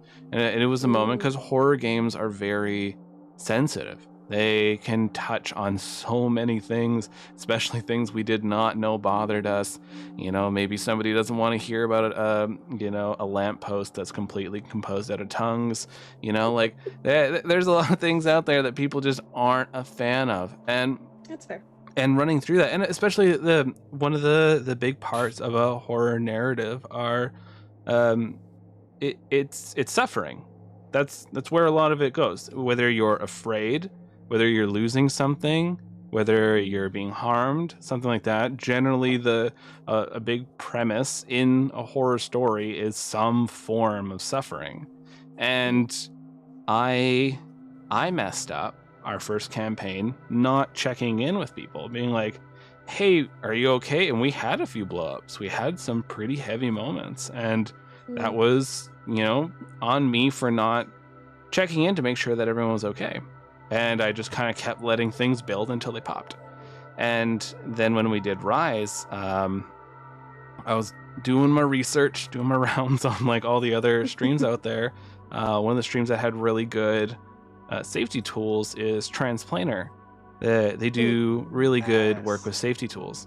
And I saw one of the things that I really liked was what we now use in Rise, where you'll hold up an item or there's like a safety card, that kind of thing, generally to give somebody a moment, because everyone doesn't love body horror. Come on. there are some really gross moments. We definitely have even cast members who might like mute or like move the headphones away kind of thing at times, and that's totally fine. I don't expect you to kind of listen to those things. When I first started, I might have had a weird bit of pride kind of moment, like, why don't you want to hear my DMing?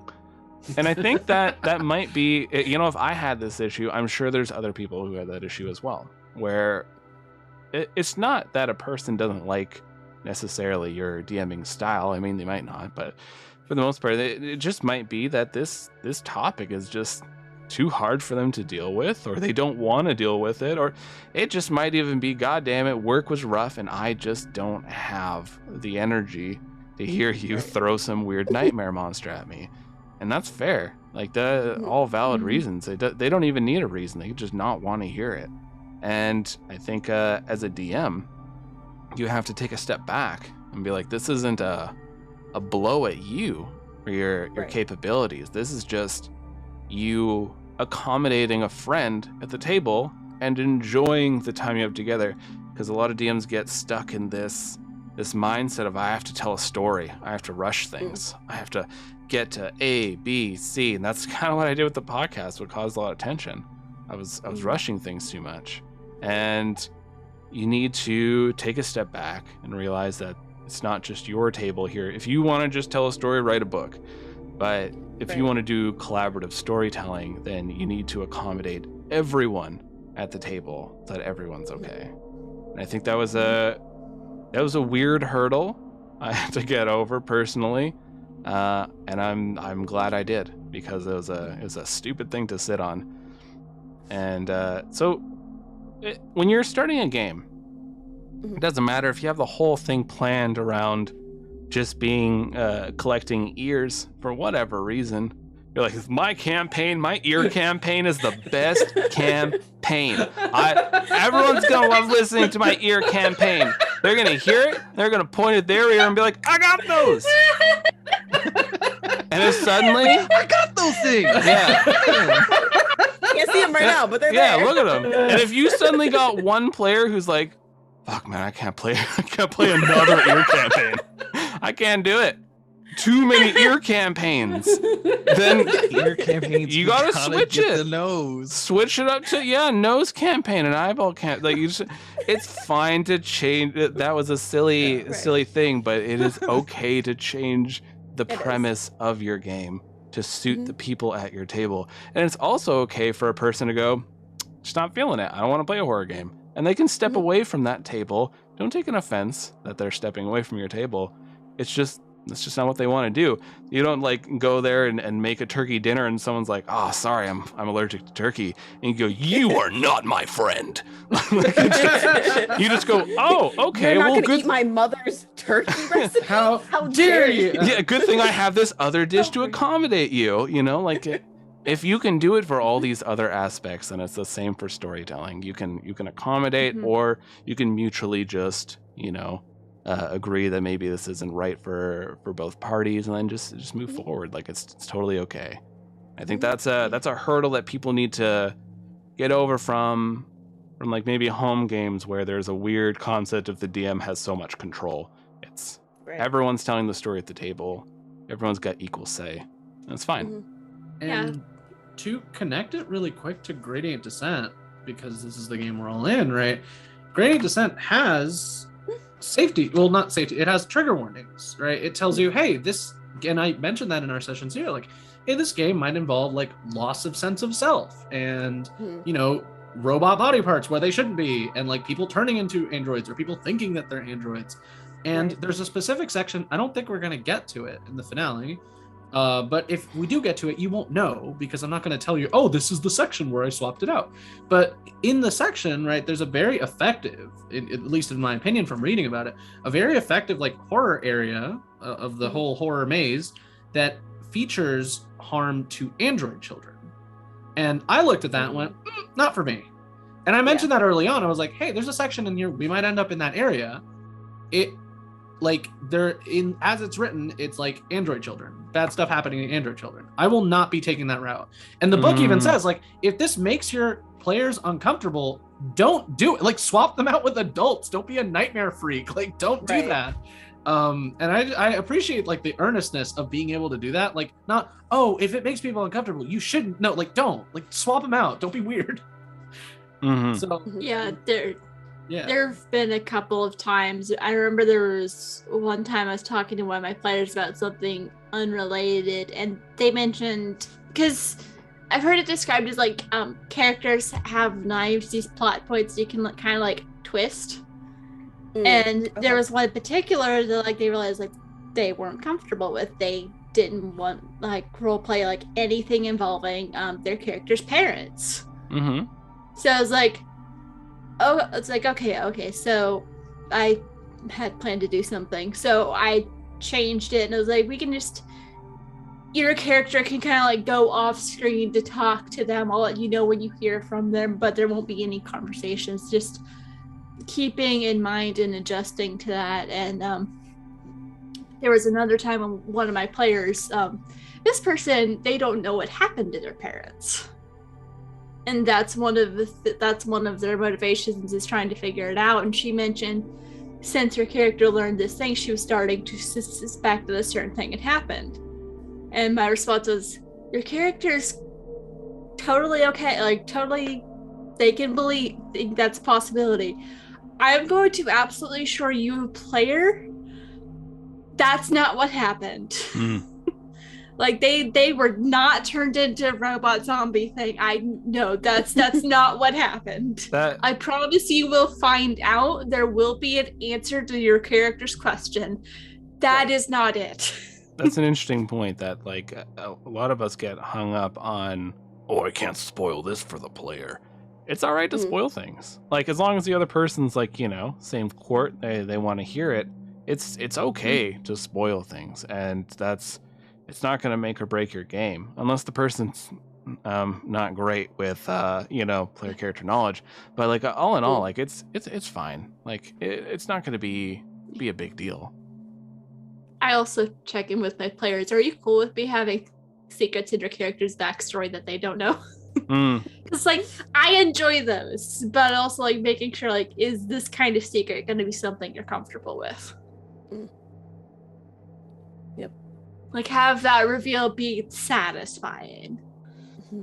I think that one thing people should learn, I guess it should be more common knowledge, and maybe there's a fair amount of people who know it, but the way to have the best horror game you can have is by having as many safety tools as you can have.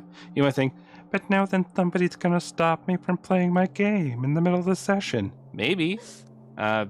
That might happen. Sometimes you don't know something bothers you.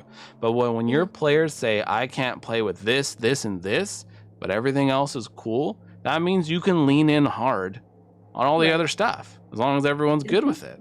Because once you have that go-ahead from everyone, and like it's a mutually agreed table, you can make some weird, twisted horror, and you can have yourself a real scary time, and that it's okay because everyone's okay with it. People want a sort of vacation in being afraid. People want a vacation in all sorts of weird things. But if you have everyone okay at the table and you lay it out and you have all these safety tools set up, the more safety tools you have, the more extreme horror moments you can have in your game if that's what you want. And even with just like basic adventuring, that kind of stuff. You can really push forward the things you want once you realize that everyone at the table is good. Yeah, I was going to say, I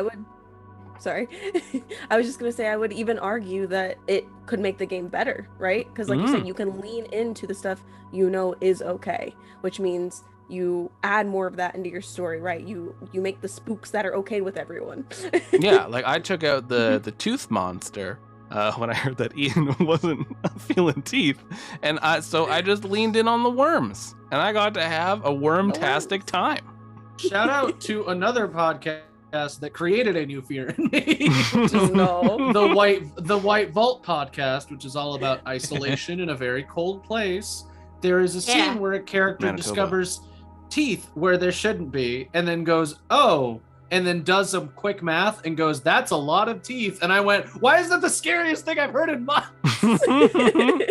Also, wasn't there a human heart in there too? There's a lot of stuff in those boxes. Don't count the boxes. Don't Always count count the the boxes. Don't count What's those boxes. in the box? They reveal a terrifying number that should not exist. And it's there's that many boxes? I don't like that. Yeah, I think the takeaway is when you're running a TTRPG, you want it to be horror, whether it's streamed, whether it's a podcast, whether it's just a home game. Safety tools are going to make it better. Do some research. Talk to your players. Turns out they're humans. Well, maybe. For the most part, androids. You never know. There might be one of those yourself. pesky lizard people that are hanging around, like myself. I mean, but like, Don't blow the cover. just talk to them, and like you'll have a much better game. And also, I did not drop a link, but if you are interested in popping by the Ballad Discord, we have loads of people who are very excited to talk about editing, talk about running TTRPGs, all that good stuff. So by all means, pop on by. I'll drop a link in like 2 seconds. But I think we've kind of covered everything here, unless there's anything else anyone wants to talk about. We can take some chat questions if anybody is down. Chat has questions. Yeah. It can be about the player characters. It can be about the game we're running. It can be about a system that you think works really well. I don't know. Yeah, I'm by all keeping means. an eye on the chat. Just open the floor. We're now staring at the chat. Yeah, no. It's, I did have one point I kind of wanted to tag on about like having all the safety tools in horror. I think what makes it great is then people are comfortable enough to actually enjoy the horror. Yeah. Yeah. because it's not hitting all of their no buttons, and they know Mhm. that you're not going to go somewhere that they're not comfortable with. So it's like, oh God, where's he gonna go? You wouldn't weirdly drag a friend into a movie to watch a movie that was absolutely terrible for them. So then why would you tell a story that's going to do the same? Yeah. So- Like if you and if you it's do that kind of thing, not a good friend. Not- rethink your yeah, actions not nice. and rethink. Yeah. Yeah. Please don't. Mhm. Yeah.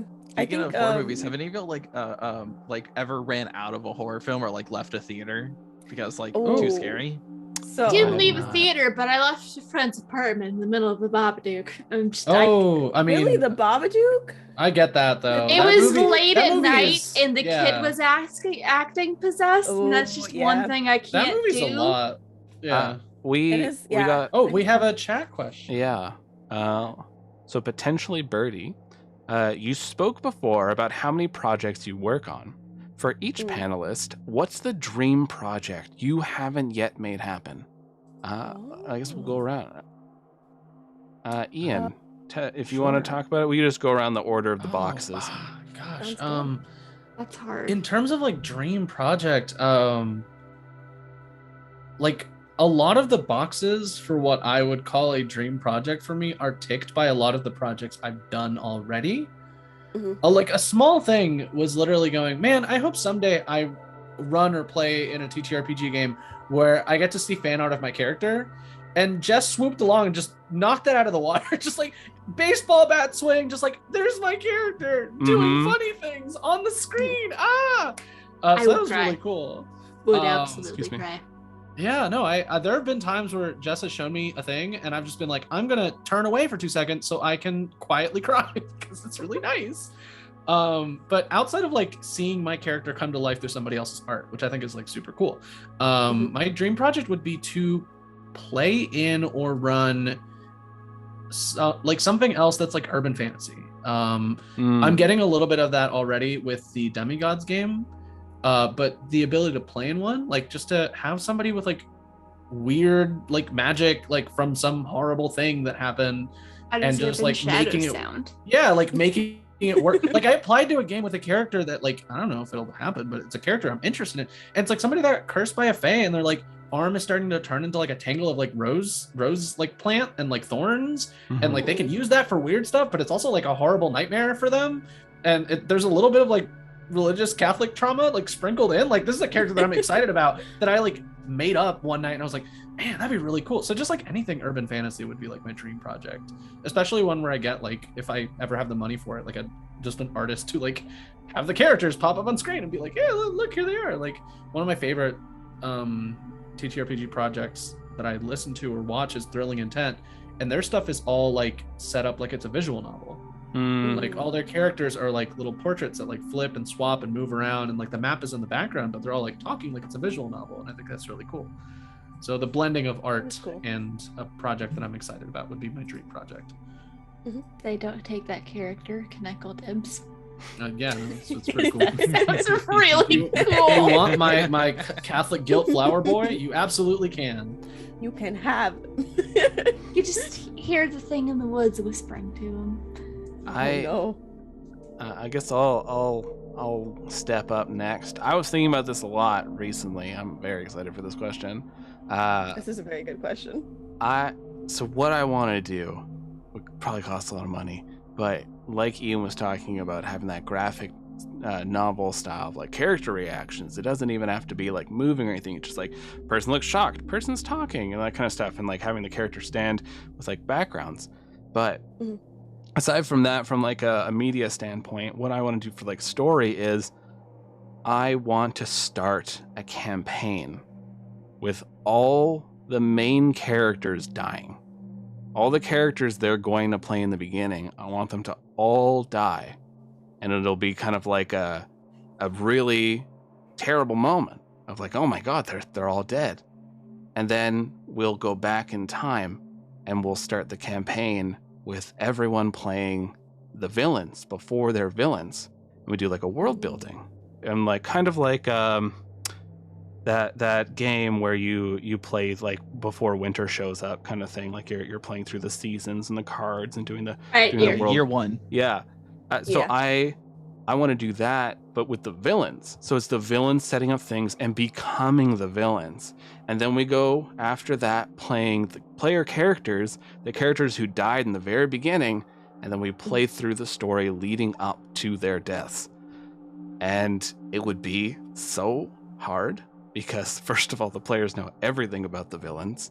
And then the players also, how they die, and their characters at that moment, we have to get to that moment, like same kind of gear, same look, how do they get that scar? Why are they maybe like missing a limb? Magic items, all that kind of stuff. Like there would have to be so much fine detail and like mapped out, and it would have to be very much discussed between everybody, like while you're playing, and even have the players like ignore the villain part so that they don't know that those villains happen, like have those be like guests come in kind of thing. And that is a game I would be thrilled to play and like to talk about, to run as a DM and just like see where that goes, because I feel like I haven't heard that yet.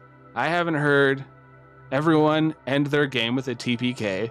I haven't heard the villains play through and like build up and become villains and world build. And I haven't heard everyone then play forward to their inevitable TPK that they know is going to happen. I think that would just be That is a really such cool a fun idea. Concept, but it would be, there's so many pieces that would have to fit There's a lot of perfectly. moving parts. Yeah. Yeah. That'd That be is so awesome. fun. I was gonna say then that you sounds have awesome, all though. of that time to like check off all the boxes of how they are at the end. I would have a wall with red thread everywhere. And I'd be slapping the wall every so often and be like, red. they haven't found the I think it egg would be yet. multiple colors. You gotta Yeah. color code it at some point. Yeah, I'd be like Listen. screaming, like I'd be like trying to go crouch down near my dog and be like, they'll find the egg though, don't worry, it's all in chapter 5. And like, you know, like I'd lose myself in that game, but boy, it would be like just It would be worth it. it would be a dream project. It would be Oh, perfect. yeah. I'd absolutely love it. It's okay if it takes the characters a while to find the egg, right? Because Yeah. let me Well, tell you you just all about force an the egg on experience I just had. We're one of the games we're playing in Sarah Isles, yes, our home game with Ian. We actually have a character who made a comeback from another campaign, and her name is Muriel, and she wears a ring called Courage. This character was 3 years, I think, ago in the making. Oh, yeah. And during no, one of like, our this was recent sessions, previous I go, campaign character. her name is Muriel, and her ring she wears is named Courage. Is this Muriel and Courage? Is this an Easter egg about Courage the Cowardly Dog? When I tell And you I Ian goes, slapped the table, I was like so excited. I was like, it's taken 3 years. "Oh, it's fine. It's fine if it takes a while to see it come to fruition." It's dumb bit that I've been waiting for 3 years. I've been dropping some like Easter eggs and stuff in a Brotherly Open Star that I'm like, I know it's going to be a while, because I'm dropping threads leading up to like, because when I started this campaign, I vaguely had an idea of what it was doing. I didn't really it's come a long way since then, but now I know where this is going. And like, I have the moment in my head, but I'm so scared that I'm not going to set it up to where things click into place in just the right moment. So many moving threads. That's fair. And then also, I kind of hope I'm a little more caught up on my editing so we don't have to just sit on the knowledge of what happens at the finale for a year. It's Gosh. ridiculous. But Yeah. honestly, I just want to do stuff like this for a living. Yeah, It's so I would much agree. fun. I was gonna say, Brianna, what is your your dream dream? project?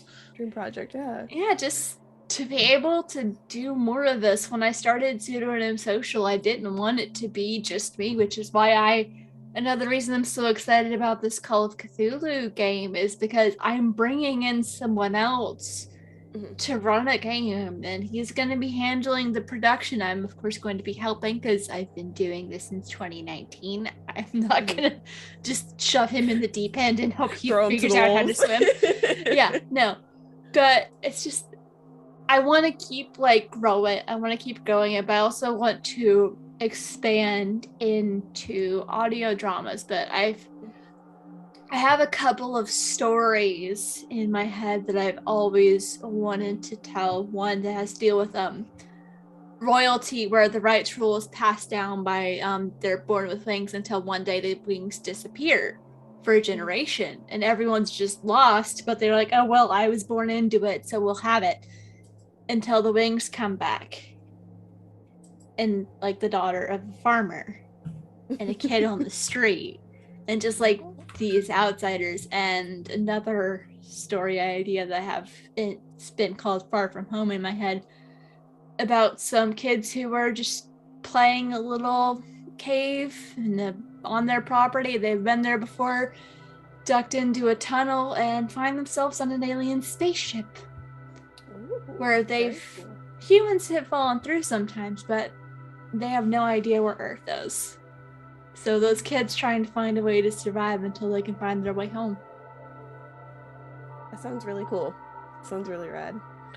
Yeah, I think for my dream campaign would be just doing more of this, right? As a broad thing, doing more of this in general, because this is my first one doing an actual play on a stream. But I think part of the reason why I love TTRPG so much is because you can put bits of yourself into your characters, right?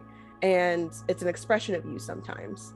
And I think it's really cool when you see games where there's intersectionality with cultures. So I would love, again, same thing with Ian, like an urban fantasy setting where I could explore that more. We played another Demigods campaign where my character was an expression of my Haitian family. And I actually did like a small interview with my Mimi because I don't know a ton about my Haitian roots. And so I sat down with her and I was like, hey, I know this sounds silly, but it's for a TTRPG I'm going to be playing, and I'd like to get a little bit more information so I can really like delve into my character and play that into the setting I'm in. So I would love to see more of that, play in more of that, where there is an intersectionality with both culture and the game. There's actually some really cool RPGs coming out that are like that. I know there's an indigenous TTRPG that was on Kickstarter, Coyote and Crow. Yeah. And I backed that, and that looked really, really cool.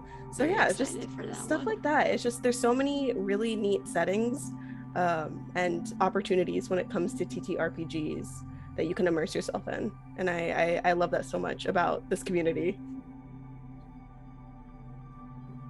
Sorry, I just got back. That's okay. Did anyone And else go through Xander's their dream Yeah, project? I think Xander Yeah, is Xander's left. Xander. The last All right. one. Oh man, do I have a limit? there's Yeah, those like two. pie in the sky, go nuts.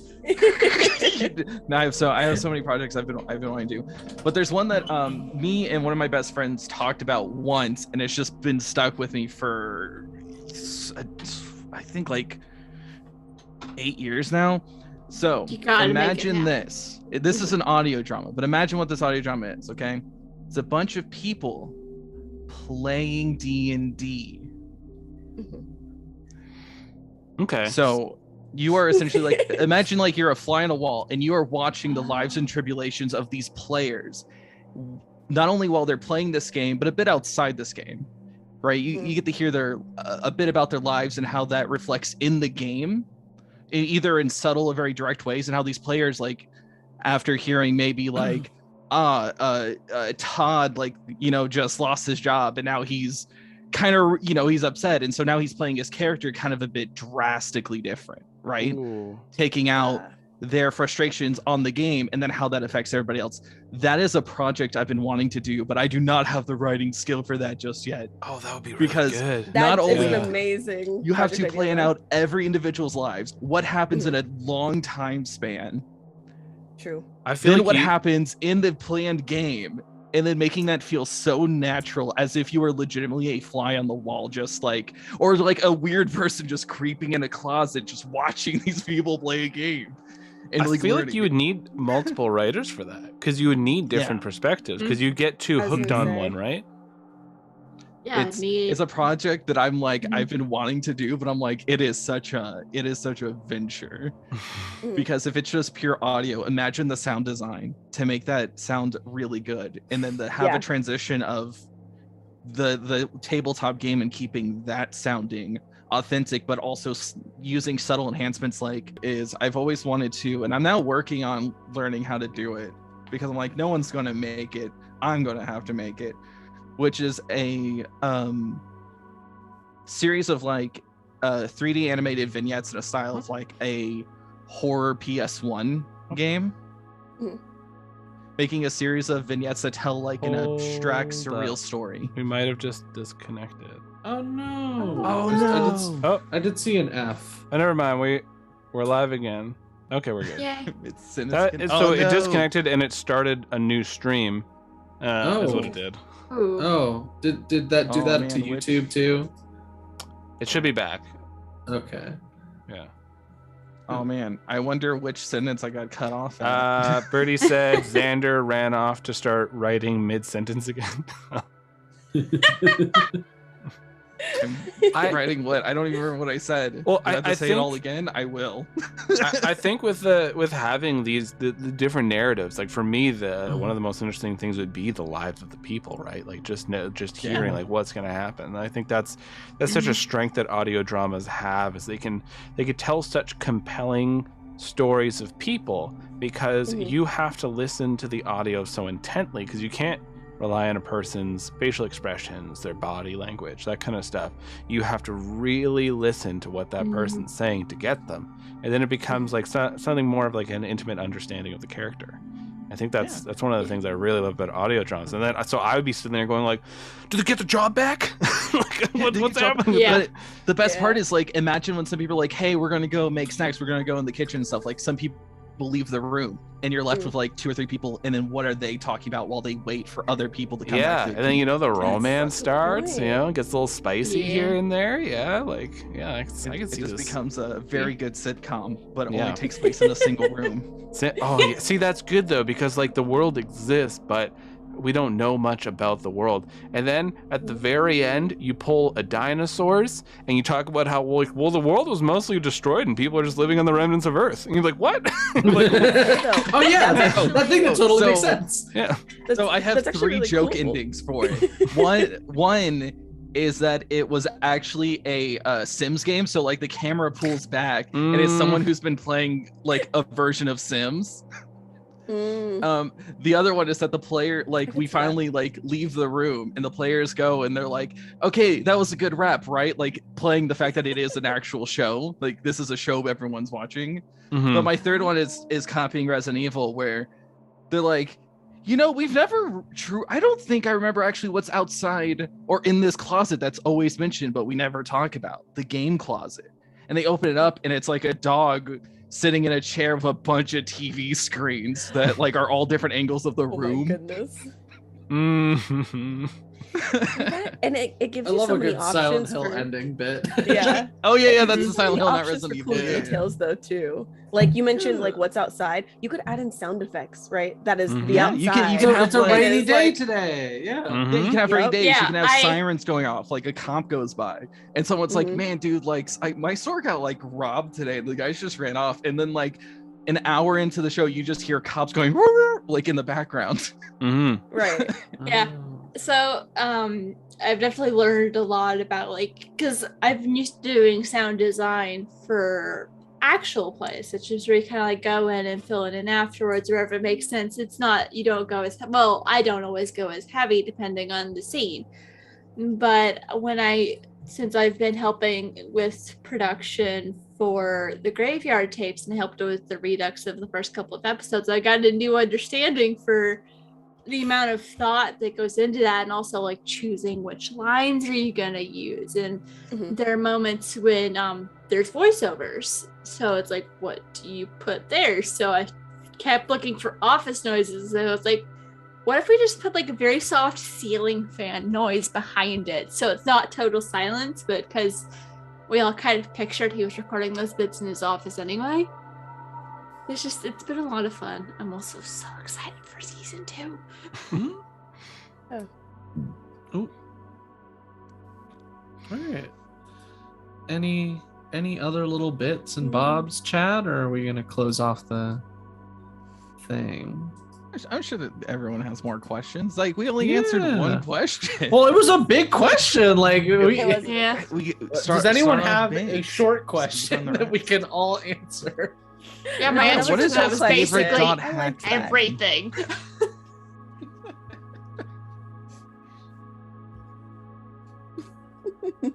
I keep hearing about this dot hack anime, and the only thing I remember anime. Oh, All right, there's listen. an There's Mhm. anime. Let's go. There's the Okay. OVAs. There's the Okay, there's the because games. like so here's the thing. They I've all seen connect. one. I distinctly remember one episode in the middle of the night at a friend's birthday party in elementary school. So my knowledge is actually less than zero. and you were It's a definitely hazy, watching Dot half-remembered Hack dream. Sign. And Oh, yeah, there we go. the angst was real. Yeah, there was a cat girl. I think I got nothing. Mm-hmm. Yeah. It was a half-remembered dream. God damn it! I love dot hack sign, even though it's really What, boring.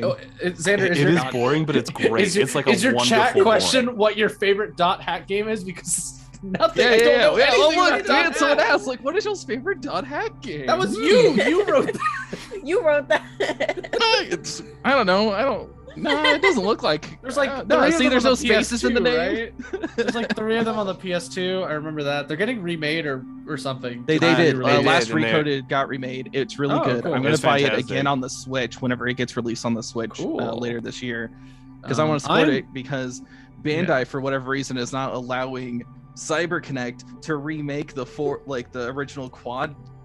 I don't get that because I couldn't buy the fourth one because it was like $250 goddamn dollars. So I never It's got a- it. Oh my gosh. I do Yeah, have a yeah. fun tidbit because I know we were talking about, I think, what was it, horror movies earlier that we didn't expect Mhm. something in it to scare us.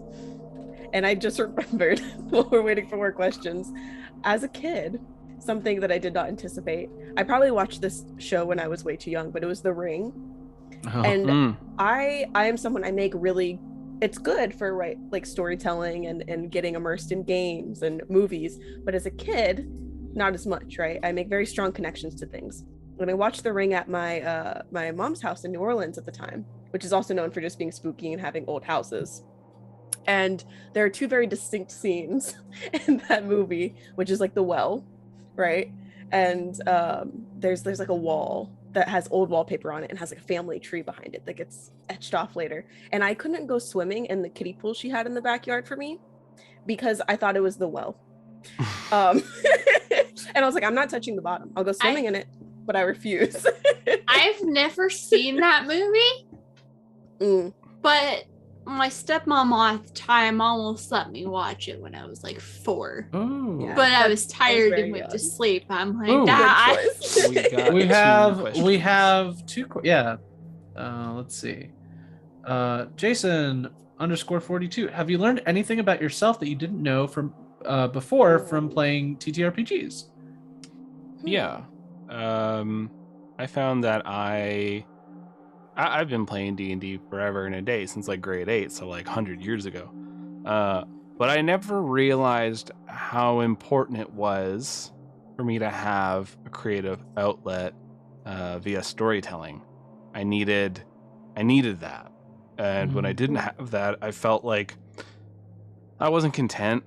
I wasn't happy with everything I was doing. I was having fun. I was doing all these things, going out places, socializing, playing a million video games, that kind of stuff. But I just wasn't fully content until I finally started kind of leaning more in on storytelling.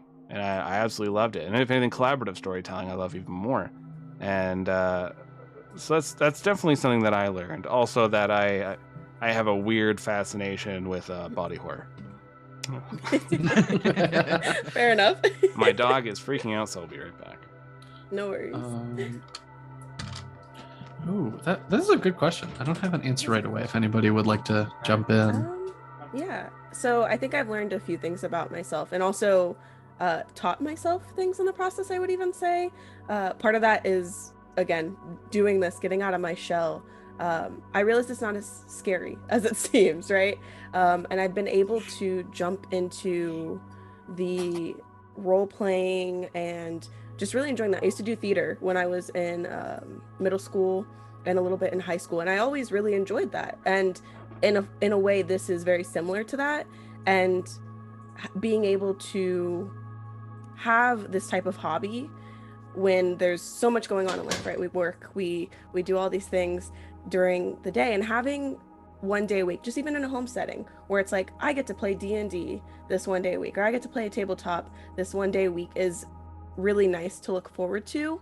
And then on top of that, making OCs, right, and making these representations of characters actually, in a way, helped me learn things about myself and my queer identity, I would say.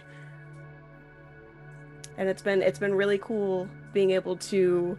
I make a lot of OCs. I make so many OCs, which is why I need to play more games so they have a place to go. I've got, like, I joke I have a closet full, but I probably do, and they're all different. Mhm. I don't think I actually have any human D&D characters. That's fair. I'll answer mine real. Oh, go ahead. I was gonna say, just because I know what it's like to be human, it's more fun to roleplay tiefling, because That's tails. true. Tails are fun for setting the scene. I'll do mine real quick. I learned to be more comfortable with gender identity. Because I played for like a good year, 2 years, non-binary goblin character, and like I had this whole extended lore as to like goblin gender is like when you get magic, you get like you get a different gender presentation in goblin culture, which doesn't really translate to common. So Pugsy is they them, but Pugsy has kids. Like I played like a parent who was non-binary, and I was like that was fun. And then like I got more and more comfortable with it, and now like a good chunk of my characters are non-binary, and it's like okay, cool. I can just do this whenever I want. It's awesome. It's a cool way to explore that.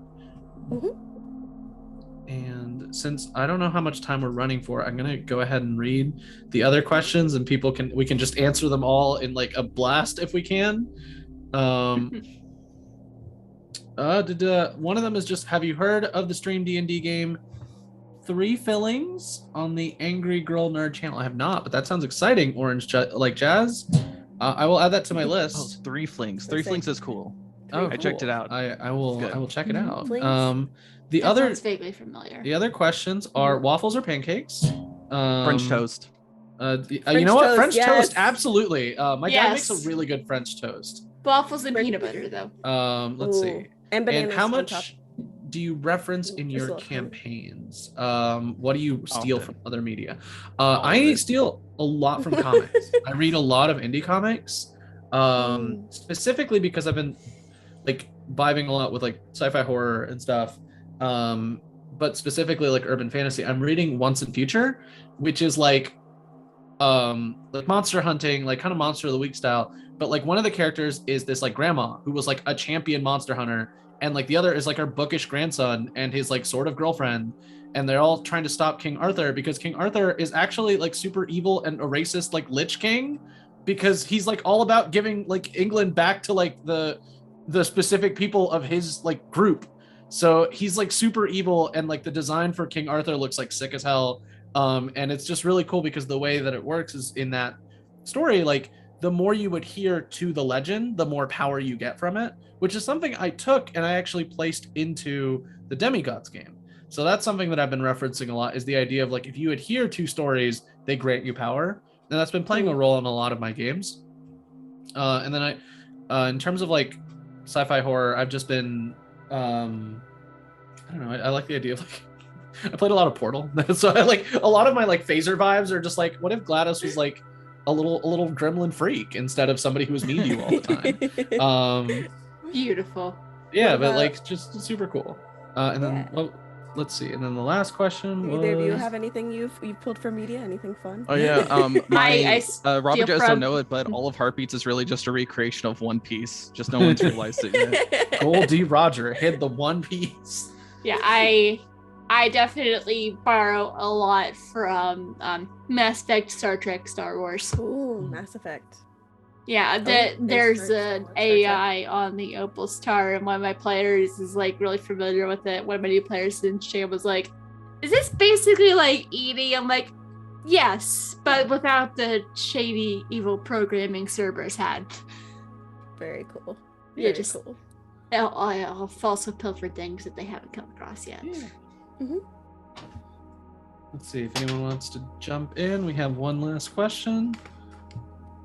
But yeah, a lot of comics I factor into my stuff because I read a lot of comics. A lot of my Sarah C game is taking cues. The one I do at home with Michaela, a couple other people, is taking a lot of cues from Monstrous, which is a really good comic series. Legit short question from Orange Like Jazz. What's one thing you want to change about the TTRPG actual play community? I would like for everyone to use Twitter a little less. That's just as a treat for everyone. Like I think everyone deserves to use Twitter a little less. Really, all communities. Let's just use Twitter less. Yeah, because like every time I'm like, oh, is this a fight we're doing again after it's been cycled through 57 times? Like, you don't have to give broad sweeping statements. You can leave room for nuance. No, it's Twitter. Okay. Yeah. I agree with that. And another thing I've noticed is sometimes people be like, I'm looking for a podcast recommendation. Everyone's like, hey, mine. And I'm just like, what do you like? Yeah, like what are you interested in? That might help a little bit more. I once had someone thank me for asking that because it's just like, I would love if you listened to my show. I have no idea if you would actually like it. That's fair. I would like to change the clickiness of it. It has some aspects of high school that are tiring. Yeah. But I wish it was there was a way. Maybe this is something else I can do. My camera's flipped, so I keep trying to like fix my hair, and it's stuck on my head. It looks fine. My headphones, so it's alright. So how it is basically, if you want to try to find a group to join or a thing to play, it's kind of like I hope I see that Twitter thread. Or like, and Twitter's like, I'm sorry, I want you to view angry posts, not casting calls right now. And so I would like there to be somewhere a little more communal, like even like a website, be like, casting calls, baby. We got them for everything else. We have them for the theater. We have them for TV shows, radio. Website. Yeah, but like for the TTRPG community. Yeah, there is like on there that like Haskell for like YouTube videos and stuff like that. Like I'm blanking on the specific site, but it's one like a lot of indie creators go to. The where they do like comic dub, like for comic dubs and stuff. They've added tabletop RPG stuff as well. All right, that's so cool. My changes already happened partially. But it's not a site I recommend though, because it's never good.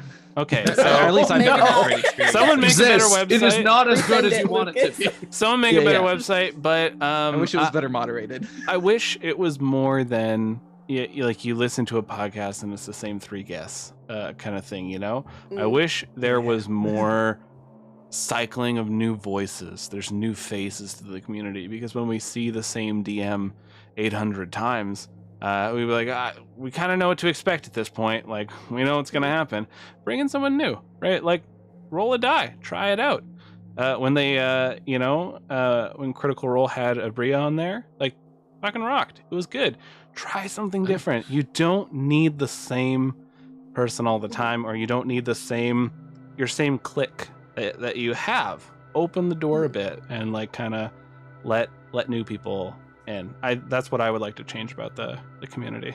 That, and apparently there needs to be a better website than this dodgy one that Xander's talking about. It's just been around for a very long time, so it's just full of hit or miss, mostly miss. Gotcha. Yeah, I think that's a good point, because as supportive as the community is, I also have noticed that where everyone starts somewhere, right, at ground zero. And I feel like some people are really cool about like getting you involved and trying to connect you, because a lot of it is also about making connections with other people in the community, but I feel like some are not always willing, which it happens. But yeah. There was another one I saw here. I know it's gone. There's one thing I would change for sure. Yeah, and that is just people making stuff that's not conventional. Because I don't listen to a lot of actual plays, because most of the time I'm like, oh, okay, yeah, cool. This is somewhat unique, different characters, different players, but it always feels like the same show. Because like most of them feel the same to me, which is unfortunate to say. And I know it takes a while for a lot of shows to get their stride going, but it's typically the same kind of fantasy more often than not. I have reviewed more weird stuff, different stuff that's like like super unconventional. I don't know what that would even be, but like I want more experimentation. It's definitely hard kind of finding your own thing, because everybody's like trying to get in, right? And so like, I gotta be like everyone else, so then people will find me. Which is why D&D is so damn popular, is because everyone makes a D&D show, because everybody's looking for D&D shows. Yeah. And I'm up here playing Aspergenesis. I've like run like a D&D one shot, but everything else I've done hasn't been. And like, I have an idea for a D&D thing, and I have other ideas that are like 5e adjacent. But I'm like, there are all these other fun indie games I want to play, and just a lot of stuff by Powered by the Apocalypse that I like because the narrative tools. Yeah. I was just gonna mention real quick that like when it comes to D&D, I could never run a classic fantasy D&D game for an audience. Maybe for a bunch of new players to get everybody's foot in the door. But like even having run for thank you, Admiral Pellion. I said thank you in the chat, but thank you, Admiral Pellion. I did enjoy DMing for you. It was a good time. But yeah, no, it's just like being able to run like, oh, it's D&D, but everyone's a freak wrestler, and the evil pets take over the island, and it has lore ramifications for an unrelated game for me, like as a treat, like a little bit that I added for myself. It has ramifications in our game. Yeah, like it has ramifications in Michaela's game, and I've just offhandedly mentioned that, like, oh yeah, the queen is in exile because the talking dog took over. And everyone goes, what? I'm like, yeah, that exists. I didn't tell you that before. Like, I could not run a conventional game. So even when I like see people that are like looking for GMs and I pitch, I was like, oh, here's the games I'm pitching. And they're always like horrible freak games. It's like, oh, you're like crazy wrestlers, or you're going to literal Neverland, because I have a really beautiful like Neverland, like D&D-esque type book where you explored the island of Neverland. And I was like, let's do that. Like, nobody does that. That's awesome. I actually follow I was about to say, is it the Impossible Island? No. It's literally Neverland because it's public domain. There's I think Second Star to the Right on Twitch streams a game of people playing in that, using that book, using that setting. It's really cool. But yeah, I absolutely agree with like, don't do like basic fantasy if you can avoid it. Like, have fun, make it your fantasy, make it your weird nonsense. I've got to say, No, sorry, go ahead. No, by all means. I was just gonna say, I really appreciate that I can play this Mothership campaign, and sometimes I go and watch Rise on Tuesday, and sometimes there's some correlation there, right? Something Monarch is not happy, and therefore, but yeah, I think that's a really cool tidbit for sure. I've reviewed about 120 actual play podcasts so far. So I try to help out, listen to shows, review. It also gives me ideas for like, hear what everyone's doing, kind of like we were saying, pulling from media. But I think there is an issue where 80% of them, if we just remove the character names and the general setting, we have the same podcast, and it's hard because when you're playing D&D, you're playing D&D, and like Ian said, you can bring in cool things like wrestlers and stuff, but I think it's not a mindset. I think that's commonly promoted enough. It's usually like you pick up Rise of Tiamat, you're gonna play Rise of Tiamat. I picked up Rise of Tiamat and I gutted the hell out of it. And I was like, all right, I have the bones. I bought it going, I'm just gonna run Rise of Tiamat. I'm gonna do it. I'm gonna be that guy. I'm gonna run a module. All I have to do is read it. And I made it 2 chapters in, and I'm like, I'm rewriting this whole damn thing. I don't know. Aspergenesis has this adventure series. It's like 10 or so different adventures. And I do plan on using them to supplement, because it actually fit with some of the ideas that I already had. But I'm definitely reworking a lot of it. I'm going to be twisting things and adding different things in, and adding different implications for things, and using it to lead to a different end game. I had this shadow entity that I needed to have exist that was connected to something with the end game, and then I was like, oh, they have the shadow technocracy. Perfect. I'm just going to change how that came to be. I think one thing that helps when you're trying to make a campaign that's unique is we often rely on, I guess not often, but like it's a common perception that your DM will create a story, create a world, everyone pop in it, and you just play a character from the player's handbook and have a fun day. But when you have 2, 3, or however many people contributing to like the basis of the campaign, like whenever I do any of my campaign work, my spouse always helps me write up the stories, write up the characters, write up the general concepts. Because if it was just me, it'd be so rough. Such a gross world. But every so often I'm like, oh yeah, we're gonna have this, and when my spouse puts a hand on my shoulder and goes, well, maybe let's back up and make these characters a little better. And every time that my spouse contributes and helps me with this writing for the campaign, for characters, for adventures, it's 10 times better than if it was just me. So I think having that person to work alongside you can just benefit your story so much more. Yeah, I think almost I would say like there at times you do a disservice actually by maybe not. I mean, it's fine to just run it as it is, right?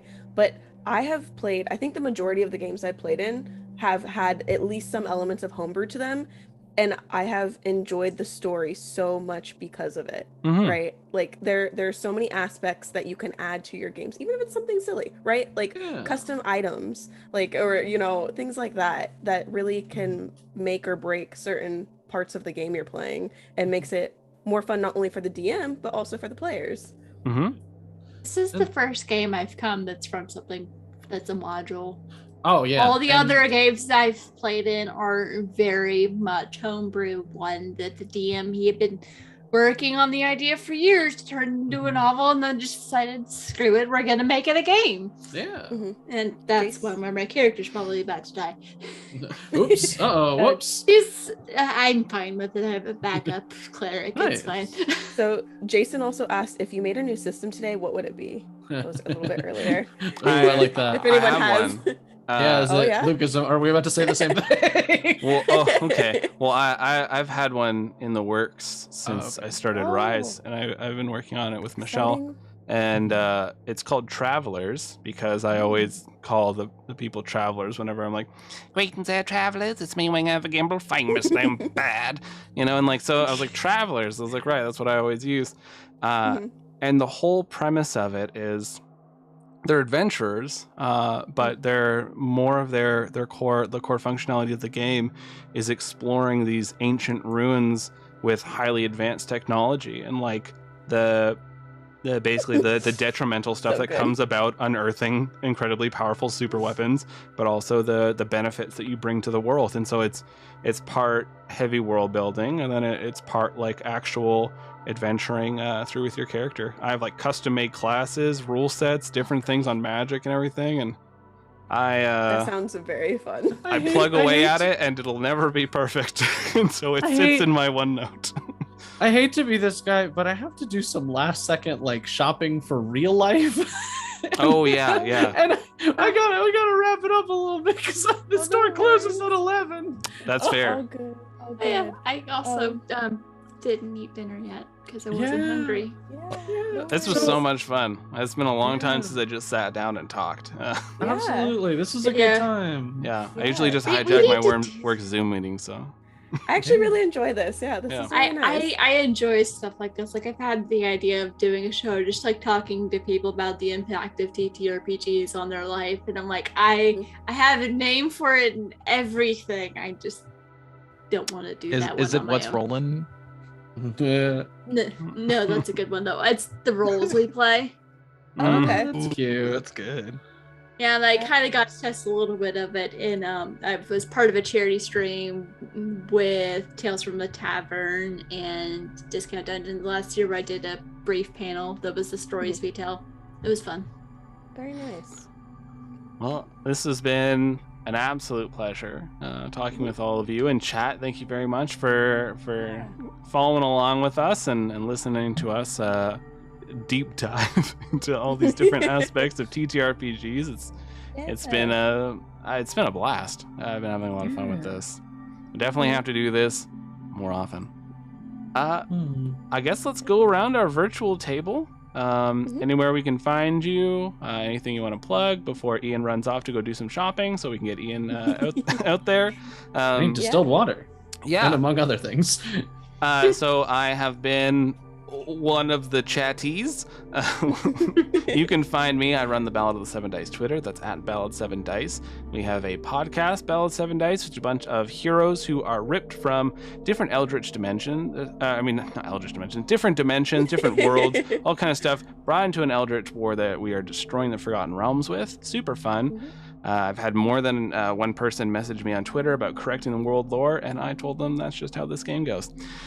We also have a game tomorrow, Rise of Nyarlathotep, which Ian is in. So definitely check that out, because tomorrow we are doing a giveaway for Monster of the Week. So we have a mystery bundle, it's called the Mysterious Bundle, but there's no mystery here because it has 5 adventures in it. 5 Monster of the Week adventures. It's got the monster stats, everything you need. It's all hooked into Roll20, so you plug in that code and all the maps are already set up for you, so you just need to bring your friends in and play. So Very cool. Super fun. So come on by. All you need to do is follow us on Twitter and talk in the chat box during the Rise game tomorrow, and we'll pull the winner out. Excuse me. The other thing I have to promote is go check out the Lovely Craftians. They have a wonderful Call of Cthulhu story, because we've been talking about horror. I'm wearing a Lovely Craftian shirt. Let's see if I can sit up here. Oh, So- I thought that looked Cool familiar. merch. Go check out the Lovely Craftians. It's a lot of fun. They play their game is currently based in like somewhat future Chicago, where there are corporations set about like hunting after eldritch creatures and monsters and that kind of stuff, trying to keep the world safe. But are they? So it's a lot of fun. Also, I voice a therapist on there called Dr. Fabio, and a forever intern called Nelvin. Ooh. Classic Melvin. Hi, everybody. My name is Ian. You can find me on Twitter at Ian_Caliente. That is the Spanish word for hot. No relation, I'm sure. You can find me in signing up for casting calls, because I think it'd be fun to create another character and do another go around at this fun little thing. I also signed up for a GM casting call, so I might be doing that in the future. Who knows? But yeah, I've just been like applying to stuff, excited about projects. So you can find me on Twitter. You can find me during Games of Rise.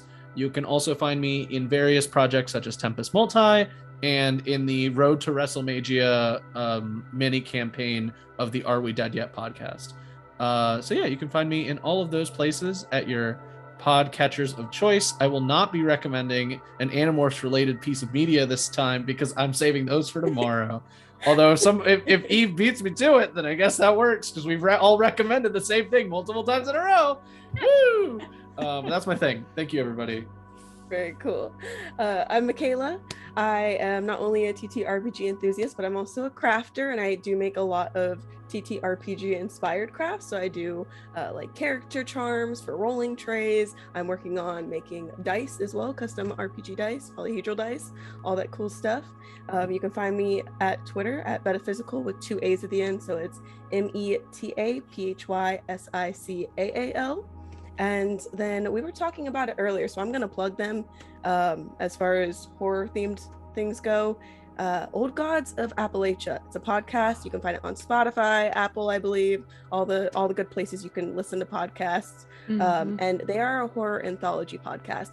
It is very good. I believe they started with a smaller cast and have expanded since, but there is such amazing voice acting. Like, they really do a good job of immersing you in the storytelling. And because it's folk based, there's a lot of tales that come from local areas, right? Local folklore. And they do a really good job of intertwining that into the stories they're telling. So I definitely recommend checking it out. Thanks so much. So good. It's a good binge, but you can only binge so much at once. It's true. I am Brianna Jean. You can find me at Brianna Jeans on Twitter. I will eventually get the pseudonym social Twitter account back. Technical difficulties, and I'm not going to go into that. You can find me as the DM/producer for Board the Opal Star, as well as Tempest Multi. You got your space opera, a bunch of random friends trying to figure out where they fit in a very mysterious universe. and a Southern Gothic reality twisting monster of the week. Or at least season 1 is. Just so much fun. We're about to get to some of my favorite parts. Also, keep an eye out. We have a casting call out. I am partnering with it's Styx Helix Production is Jonathan's account for the Beyond the Crumbling Veil, the Call of Cthulhu campaign that I'm so excited about because it's set in London, World War II. World War II is the backdrop, and if you're a big fan of history and slow burn horror, you'll like it. Also, check out the Graveyard Tapes. And another plug is Severed Sons. I've been binge listening to that, and I'm really enjoying it. Well, Xander. Oh yeah, I need the plug. That's right. That's the thing.